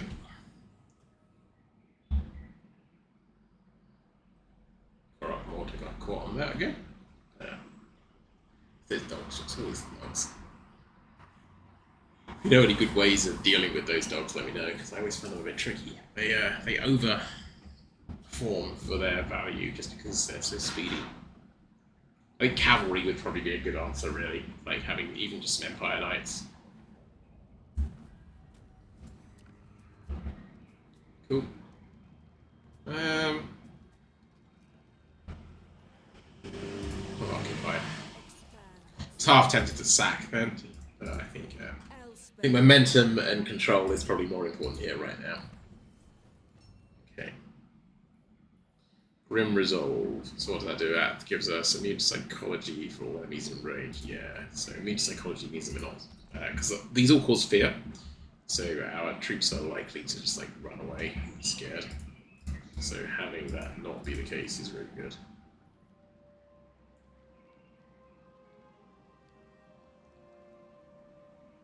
Okay, so I call upon your might. let's recruit somebody in there. We just did another swordsman, I think, just to get ourselves back up to 20. Very quick deals to be made. Yes. Nothing at the moment. We have got 800 of these to spend though, so we can upgrade maybe our mortar. There are few deadlier machines upon wheels. And maybe our pistoliers as well. We ultimately have to upgrade all of them, so it's well, experimental explosive weapons. So we've got a new weapon that is now suitable for this guy. So experimental explosive weapon. Okay. It's got an arcane item called the Trickster's Shard. It's cast shards, wins of magic plus 10 for all. So it makes enemy spells more expensive as well. What does this one do?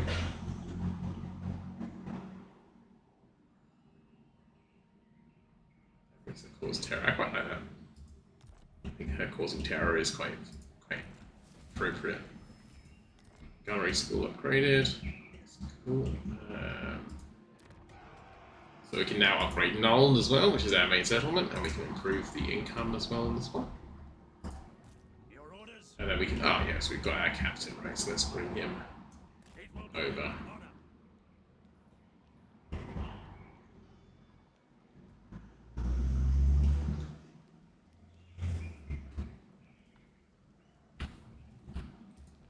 Be gone.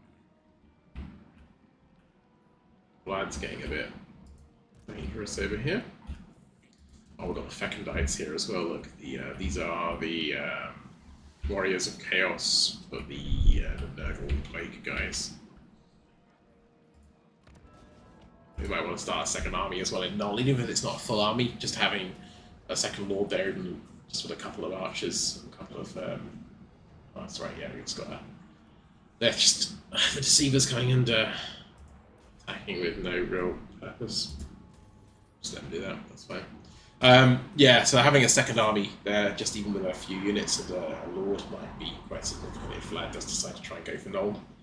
Just bolsters the garrison there and gives us a much better chance of holding them off. In the meantime, okay, now we're being attacked by another one. Again, I'm going to auto-resolve this because this is now a massive army attacking us in the moon. But this is what we wanted, right? We wanted them to expend their time and effort coming back and having to fight in the moon rather than being able to do what they need to do in our lands. We've diverted their attention back.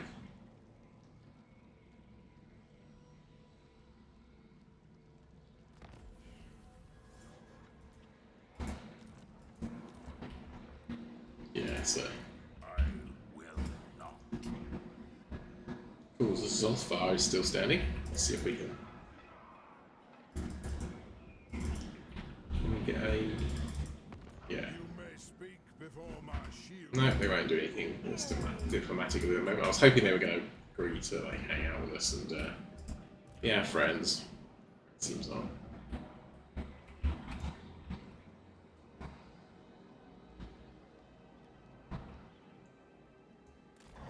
That's fine. We're going to come around here. We're going to aim straight for Castle Drakenhof, which is Vlad's absolute base of power. He's quite far away at the moment, so he's going to struggle. I think you can see he panics and rushes back here. We might not actually be able to destroy this, but we're certainly going to be able to make him think twice. Loot damage, so let's just repair it.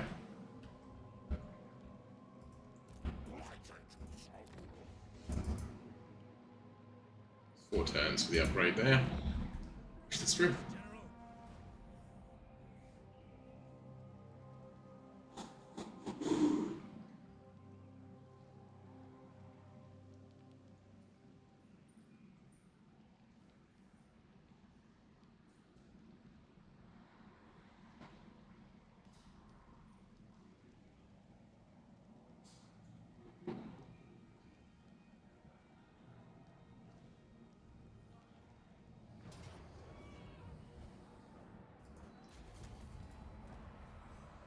So that's just what's happening. Again, though, we've split them up, right, which is exactly what we wanted. Lad's now in Castle Templehof. He's gone from pushing across. He probably, if we'd left him, would have gone all the way through to the Reichland. He's immediately had to sort of turn tail and come back because he's being caught on here. Let's just close those for a second. We don't really care about them. What we do care about is this one here. And we're going to take that as a Pyrrhic victory. We're going to auto-resolve that. I cannot be bothered with doing a Raise our standards here. siege battle. Our low more schematics we can use. So we are weaker. We might end up getting attacked by Vlad and in a bit of trouble here, but that's fine. I must study We've caused enough trouble to him that it. We are now level 11, so we're not far off being at a point where we will have our dragon, which gives us a massive upgrade. And then yeah, we're going to add Black Powder Discipline, which is the extra accuracy and range thing. Extra gunfires now here. Do we really heal a lot? Oh, we do. We do have. So let's take these two and link them together. Recruit this boy. Let's take two of these, link those together, get rid of those. Your time may be at an end. Recruit the Death Jacks, which is. Join the host of the graveyard rose. Okay.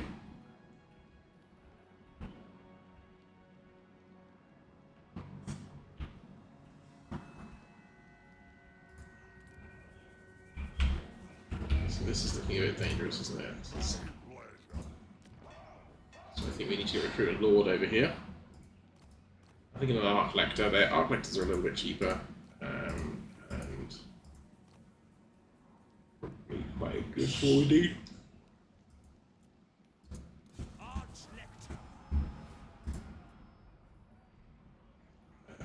Let's do.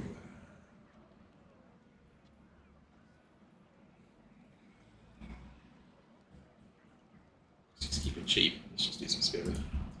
We're just bolstering the numbers, really.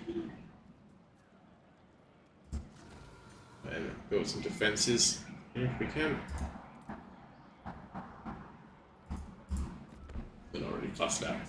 Repairing the damage and bits doesn't matter too much at the moment, like rebellions in this area are a non-issue for us. We are just trying to cause Vlad as much pain as possible. If he completely kills us, that's absolutely fine. At least we've made him pull all the way back to Drakenhof.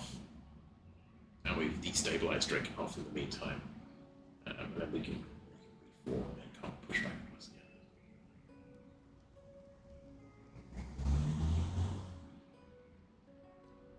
It's a shame that Zolfmar won't join us, because that could make a big difference.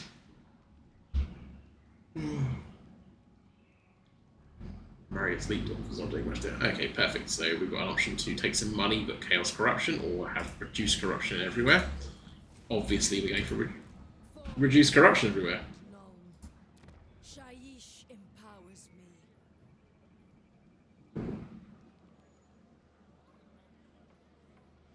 we don't want to upgrade the ship. So there's no point of upgrading the settlement right now because we don't know where it's going. We'll bring this guy around here. Just check for any instant recruitments we can do still. So no, we've got nothing else there. We haven't got anything fancy that we can instantly recruit.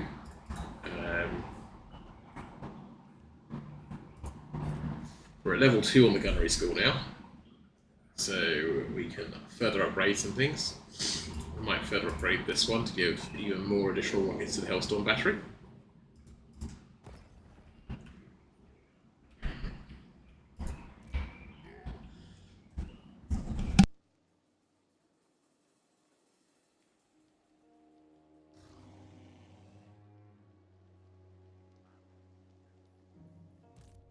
Draken.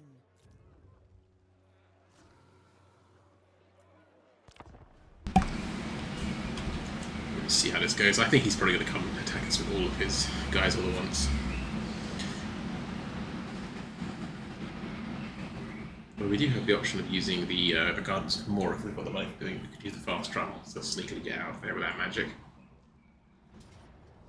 Yeah, so he's going for us. And in fact, we actually are going to win that fight at the moment, so we'll also resolve that. We're going to take a huge hit for it, but that is well worth it. Our faith reinvigorated.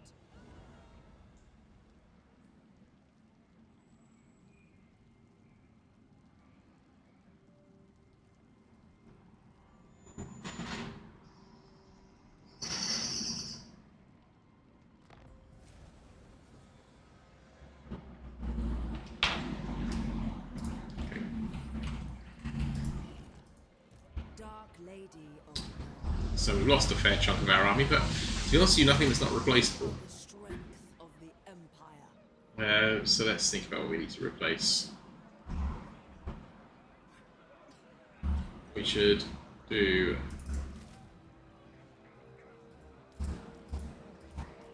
a couple of swordsmen. We'll do some global recruitment as well. I think now we've got money for it. Yeah, we have. So our artillery's all good.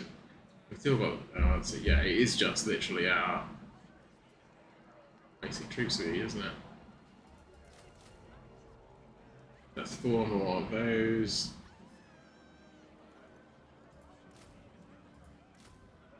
So, let's do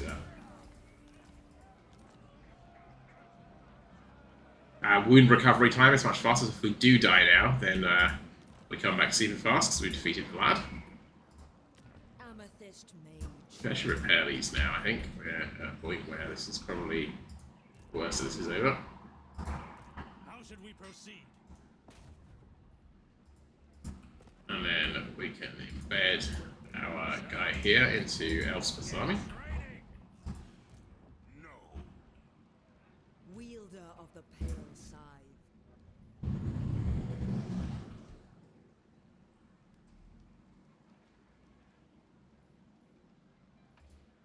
Let's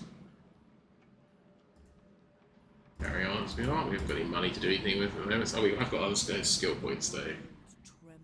Is she up to dragon level yet? No, she's still at 12. Okay. So Arcane Conduit, which is our recharge rate is faster. And Triangulation is just a straightforward missile strength bonus. We've got 6% for 2 slots in that. One more assassin and specialist, which makes it cheaper and better chance of success for things like assassinations. Let's see where this goes. I thought we were going to lose Drakenhoff then, actually. I'm surprised that that was a success. But if we can do this, and actually puts us in a very strong position for the early game.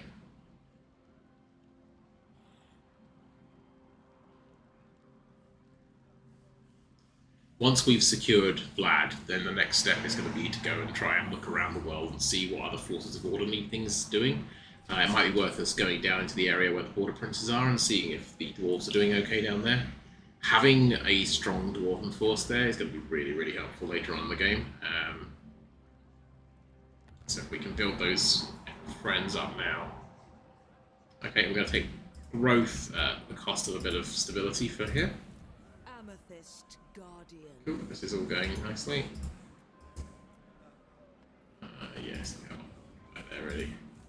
uncovering. Well, actually, saying that, I'm going to undo that one look, and then take one of these. Weaving weapon and magic is the surest path to victory.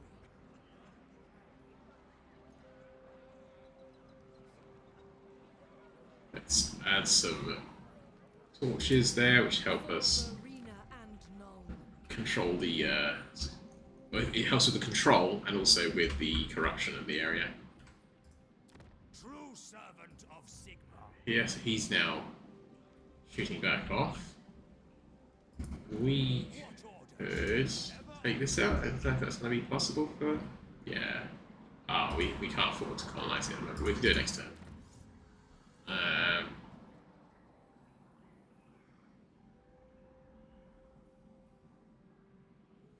So let's improve our ordnance now. We are proud in the empire of our innovation.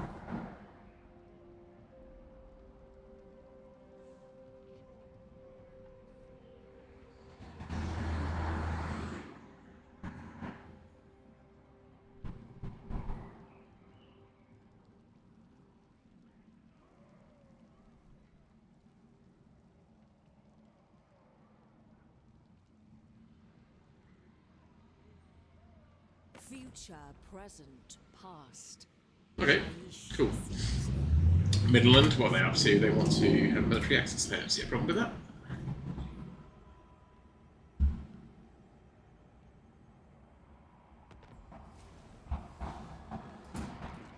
Drakenhof is being besieged, apparently. That it is. We can just sort that nonsense out right away. So let's put this back. We just here. The other side beckons. A moment of prayer. Yeah.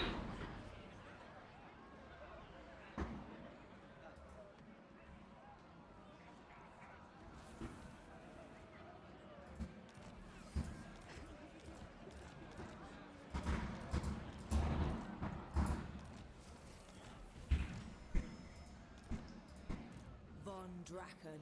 And then You join the recruit this next one of here. And there's two aspects of the Dragon Knight as well. Second level of Spirit Leech. Selling Radiance. Mind of mechanism. Finish off getting the Triangulation for him. Who calls? Specialist for him. Training, which means that all of our guys are going to get better in the army quicker. And let's do some standard combat stuff for this fella. See if he's got anything here, so you can give him a Gambler's Armor and Talon and some followers. What the hell? What? Agitator. By the comet. There we go. wielder of the dark side. Lady of Shine. And then let's chase these down and just finish them off. We'll do these as just to resolve battles. This is like insubstantive battles that are just cleaning up the mess. Rider of the dragon in carmine. For Nuln. For It's doubly important for the vampire count ones because we owe our they sacred can easily end up coming back. amethyst mage. Let us take it. There may be truths to uncover. There we are, we got all the way up to Eshin, so we've now taken the whole province.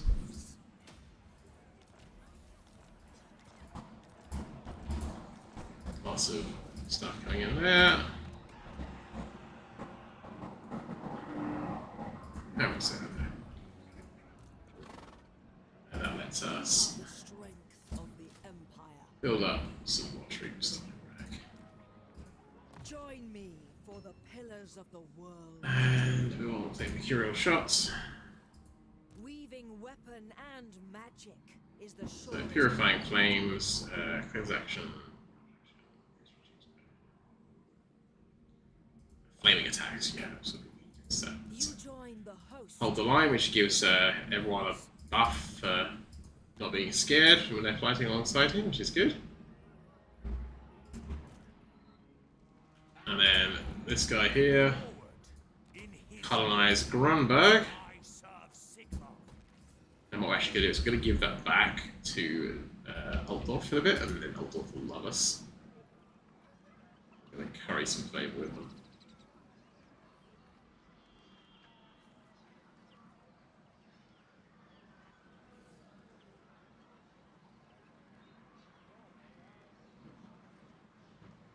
So we need to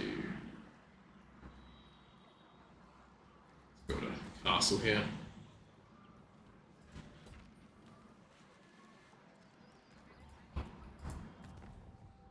Don't want to build an outpost particularly. Cool, works.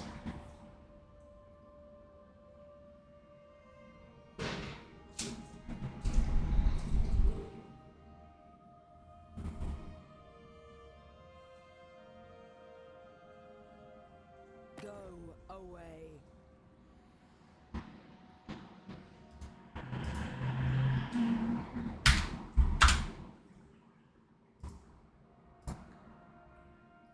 Vlad wants a peace treaty, of course he does at this point. Not going to happen.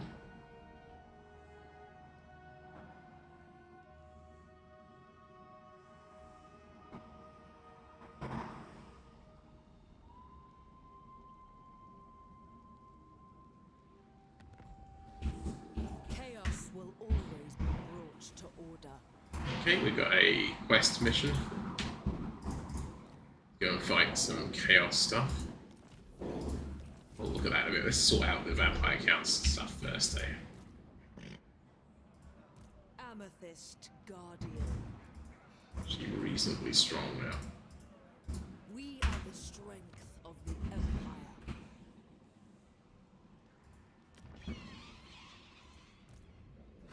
So the next one to go hit is Templar, which is the next big settlement, right? So we'll just take that straight away. Welcome. Occupy it. Empire expands. Okay, brilliant.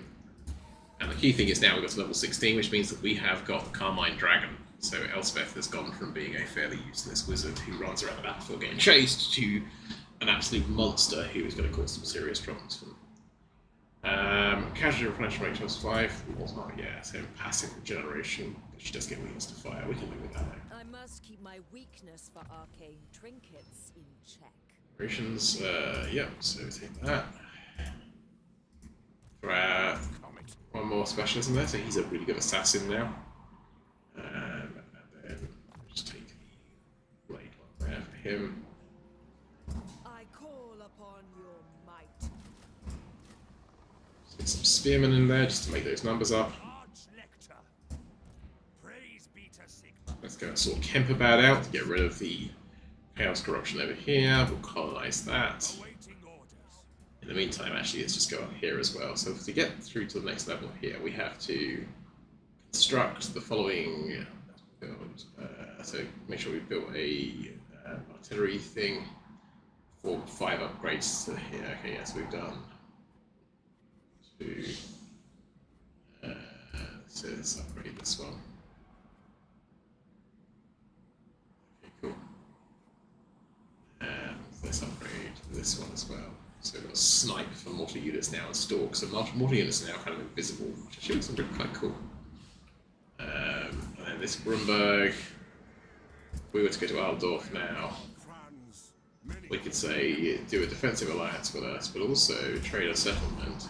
Would you like Grunberg back because that's part of your province? And what would you give us now? So yeah, we would absolutely love that. And they go from being they like us a small amount to liking us a lot. So that's good. Because Confrans is pretty cool. We want him on our side if we can.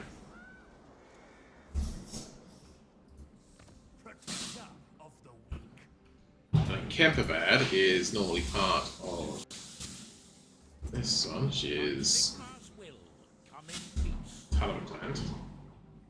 And so we are going to say have a defensive alliance, trade settlement, have Kemperbad back. Of course. He's going to be happy with us over there. This is what I meant by we're gonna be the heroes of this game. We're going to go around and actually restore the world of order, not just scoop up all their stuff. Arena and Nuln.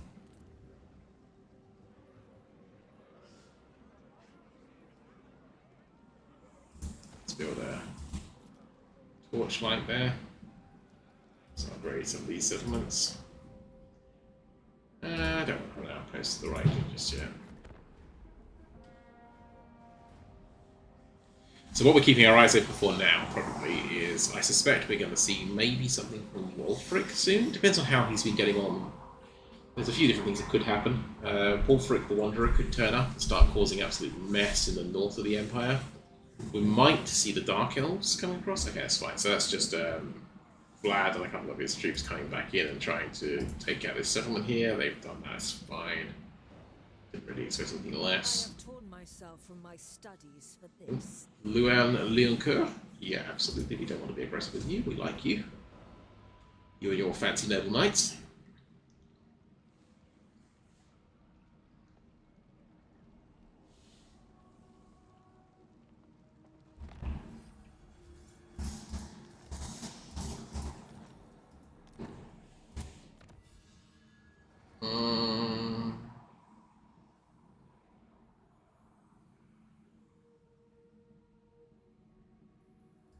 Let's go for small arms and improve those. Crucial for our elucidation. Cool, so our armies are basically very close up to more full strength. We're going to go here and make Vlad wish that he hadn't turned up again.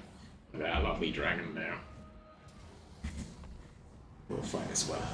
And that dragon is going to make such a huge difference for us, both in terms of mobility and just sheer tankiness on the battlefield. So we've now essentially got like a battle platform with high-powered spells coming down from it, as opposed to she's quite weak to begin with, right? She's just running around like trying to not get squashed. Whereas now she's making Vlad run away. Cool. So let's do the usual thing. Let's just move them out of the way for a second while we figure out what we're going to do. I think we'll make a central line with these guys. Not really expecting them to do very much. They're just there to kind of hold things off a little bit. We'll do the interspersed handgunners a little bit again. Hope for the best. We've got our Death Jacks, which we might put over into the forest here. We've got Stalk on them, right? Yeah, they're sniping and Stalk, which means that they won't even get spotted at all, in theory, although the game seems to cheat profusely on this. Technically, it can't see them. In reality, it's like, whoopsie. The cannon's actually back here, so they've got a bit of height on them. These are back here actually as well. This has actually got hidden now as well, hasn't it? So maybe we should put these like over here or something, that they can just rain terror down. We'll put our general Elspeth at the front. What else have we got now? So we've got the Stealer's Revenge. And we've got these Free Company, which we're going to put back here. We're going to channel magic because we can't lose every time, surely. Yeah, we can lose every time. Okay.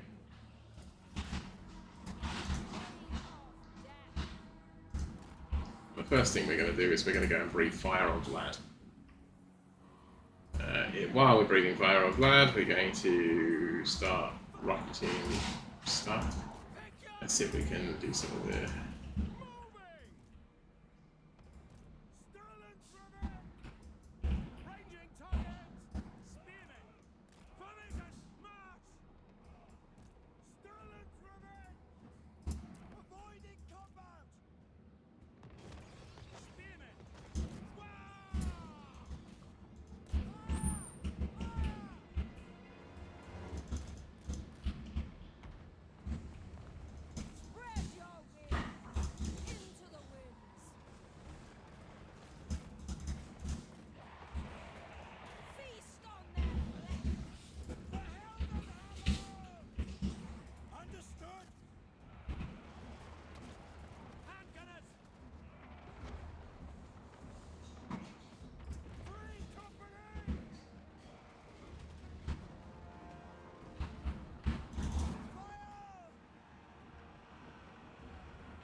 So we've got some kind of nasty spell from Vlad on us there.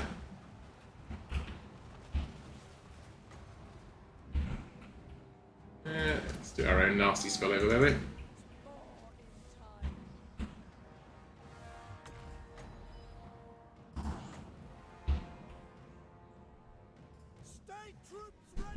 Fortunately, we seem to have zapped our own people just as badly. So it's the danger of these spells. A bit of collateral damage there. Look at that, yeah, nice hit on Vlad.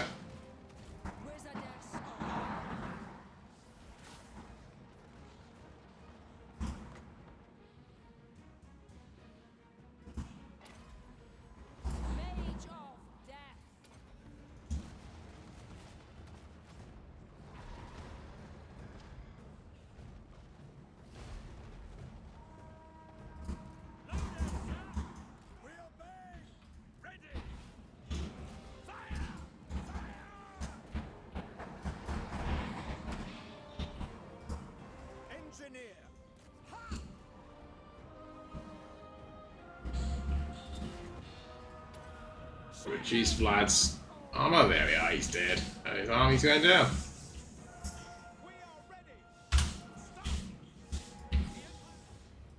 Nice. The upgraded Stalky mortars are really nice. I'm impressed with those. He actually did a bit of collateral damage there. Whoopsie daisy. She did 119 kills. I'm not entirely sure how many were undead. They're all dead now. Oops. Fate of the Buna would have been a better idea rather than the Purple Son of Xerxes there, but hey, win some, lose some.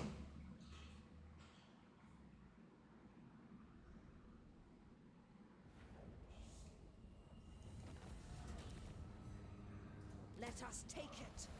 There may be truths to uncover. Elspeth von Draken. Dark Lady, so Living Darkness, physical resistance, so negates magic weapons within the affected area, and more uses of her magic's upgrade. Do that growth there. We've got the orcs here. This is Azag. One of my favourite orc in fairness. He's like the orc that's got the evil crown that makes him like kind of super powerful with death magic. Oh, we've got Carrot Cadril as well, Slayer King. Cool. He's still there. So he doesn't like us to begin with, but if we once we kill Vlad, we might go and take these and then like donate them to him, and he will like us quite a lot. Surprisingly, he isn't a bit more favourable to us given the pretty epic work we've done at stopping the undead. I would have thought that would have earned us a little bit of appreciation, but apparently not.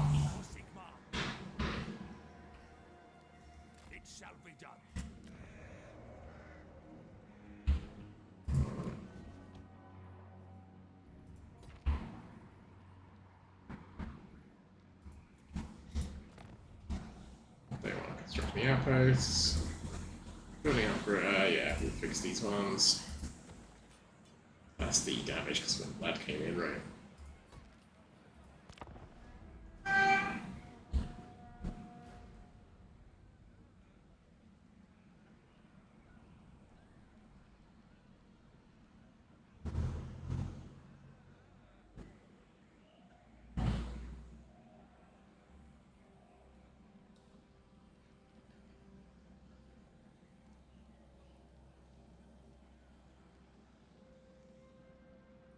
You have thoughts on imperial matters?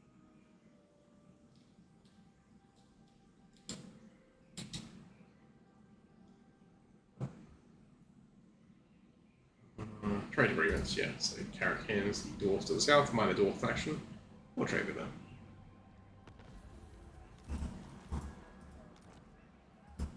Lady of Shaiish. So we've got this vampire here that's harassing us, so we're going to use our assassin.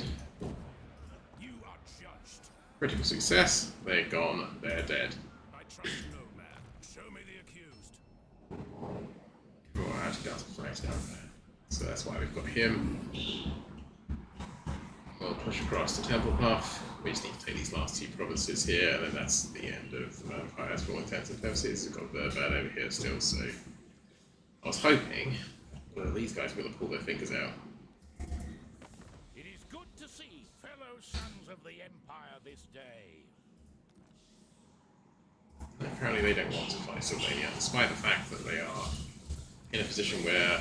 Oh, maybe they're fighting Thackley's, okay. Yeah. Are you fighting Sylvania? Please tell me you're fighting Sylvania. They want to federate with us first. Like, we don't want to be us, we want to be part of you. Are you fighting Sylvania? Yeah, you are. Okay. Are they just one settlement now? Yeah, they are. They're just the one settlement. So they're fed up with being independent. They think it sucks, and they would prefer to confederate. Yeah, go on. Come join us. Come join us. Okay. It's a rubbish confederation, really, but anyway. Weinsberg, it's ours. Get these guys back in here. Let's partially get rid of this, I think.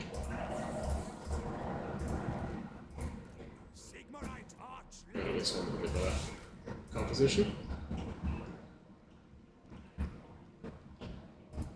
Amethyst Guardian.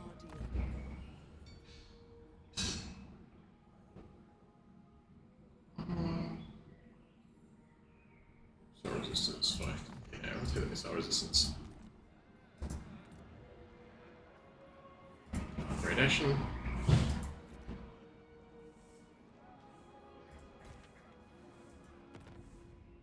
Technique now posed. See how we go. I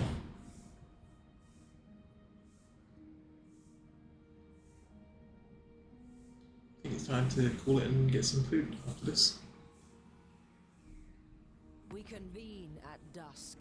Catherine, non-aggression pact sounds sensible to me.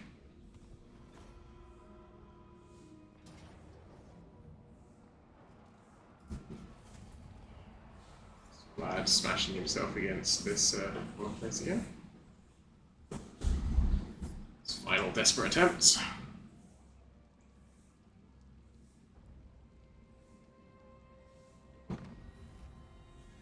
Trickster cult revealed.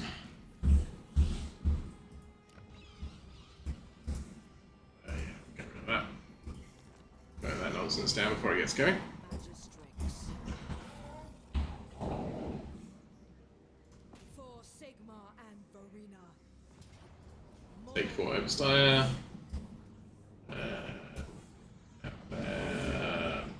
Regeneration for us. Found burning spell, that's fine. There's no on. Occupy.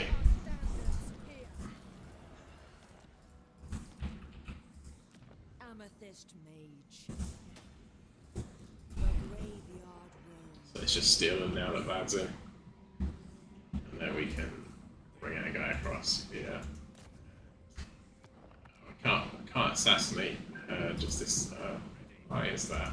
What's the reason you can't? The chance success is too low. Okay.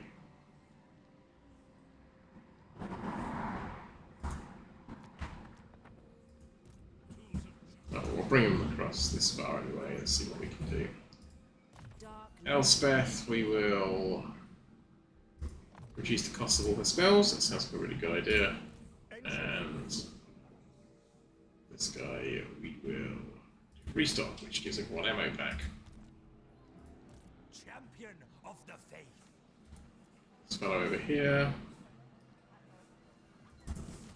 Take a couple of handgunners.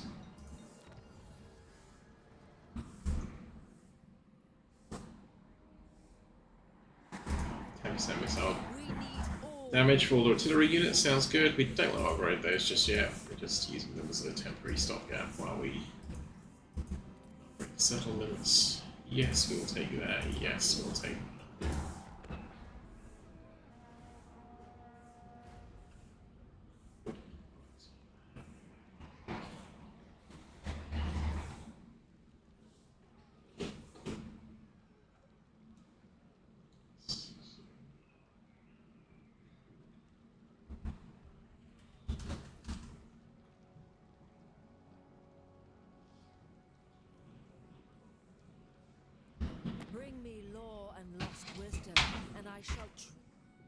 Non-aggression pact on Middle Land sounds good.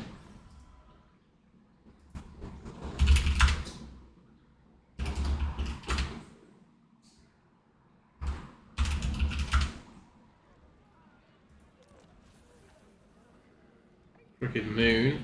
That means likely that the goblins are doing really well over here. Although we can see that the Forest of Bloom over here has been taken by the ogres, so it's quite possible these guys are doing pretty savagely as well. Yeah, they're good. They're rank strength. They seem to be generally pretty good now, the Disciples of the Maw.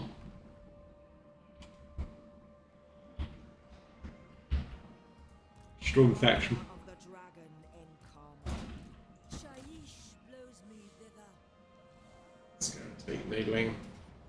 The outside beckons. The empire expands. What? Okay, then this turn we can do it. And there we succeeded, so we've taken out Isabella. That's good. For Verena and Nuln. Give them training to boost all the rest of the troops in the army.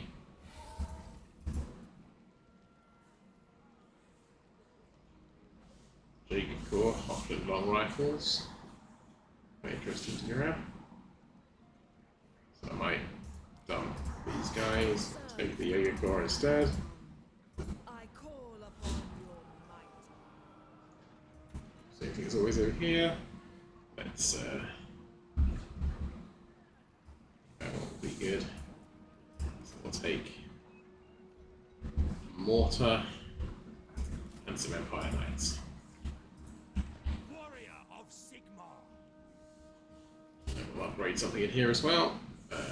So we might as well cannon, I guess. Nuln engines drive forth. Protector of the weak.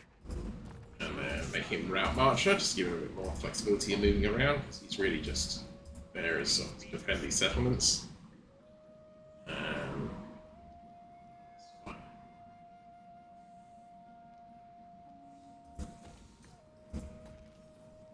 Bring in some more income. Can't afford anything meaningful. There'll be income next turn.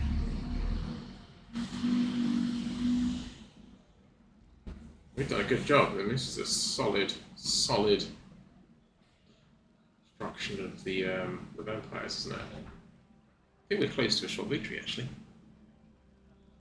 Double check that in a moment, but it's Vlad just like poodling around Flensburg, just trying to cause From my study. a non-aggression pact with the Wood Elves to our south. Yeah, that works for me.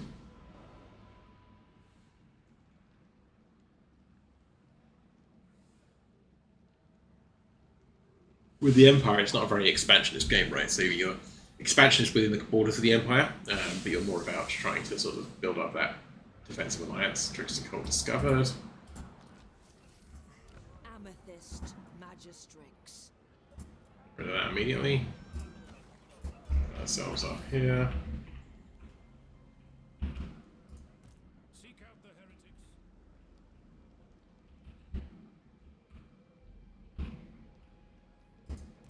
Lady of Shaiish. At Moore's request. Dark Lady. Immediately just go after Vlad here. Might as well embed him in our army. Wielder of the Pale Scythe. Uncovering the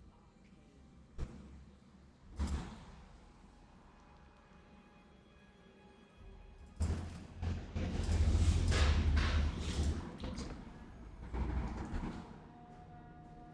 You have thoughts on imperial matters? Trade agreement with the ogres works for me. Again, like the ogres are not evil. You don't necessarily want to hang out with them for social reasons, but they're not like the they're not even like the orcs. They can be a bit aggressive and expansionist, but ultimately they tend to be on the right side of history. They're going to fight the Skaven Forest down there. They're going to keep things stable, and they're generally not going to push up and cause us trouble in their own lands unless there's a vacuum. So when they will come in is if we'd been hit hard by something like chaos or they'll come and they'll consume all the settlements that are spare, but they don't seem to want to particularly come and directly attack us. So to be honest with you, like they work as a good buffer kingdom. Let's just use them to our advantage. Right, let's just smash into their pad. We'll do one last hit down there, and that should be the end of that. Occupy. Bam. Sylvania destroyed. So we look at our victory conditions for sure victory. So we're just going to take out the fecundites, and then, yeah, so that's the second part of it, which is the brass keep up here. So I'm going to call it there then. That feels like we've done well. We've completed the first half of the campaign. Take order of the... I'm just going to buff out some Xerxes spells, which is what we like. Nothing else, a very fun spell to use. Do melee defense for this guy. Sparring practice to improve the infantry. My order agrees. Tools of judgment, sounds good. And silver bullets. Cool. Right, I'll see you later.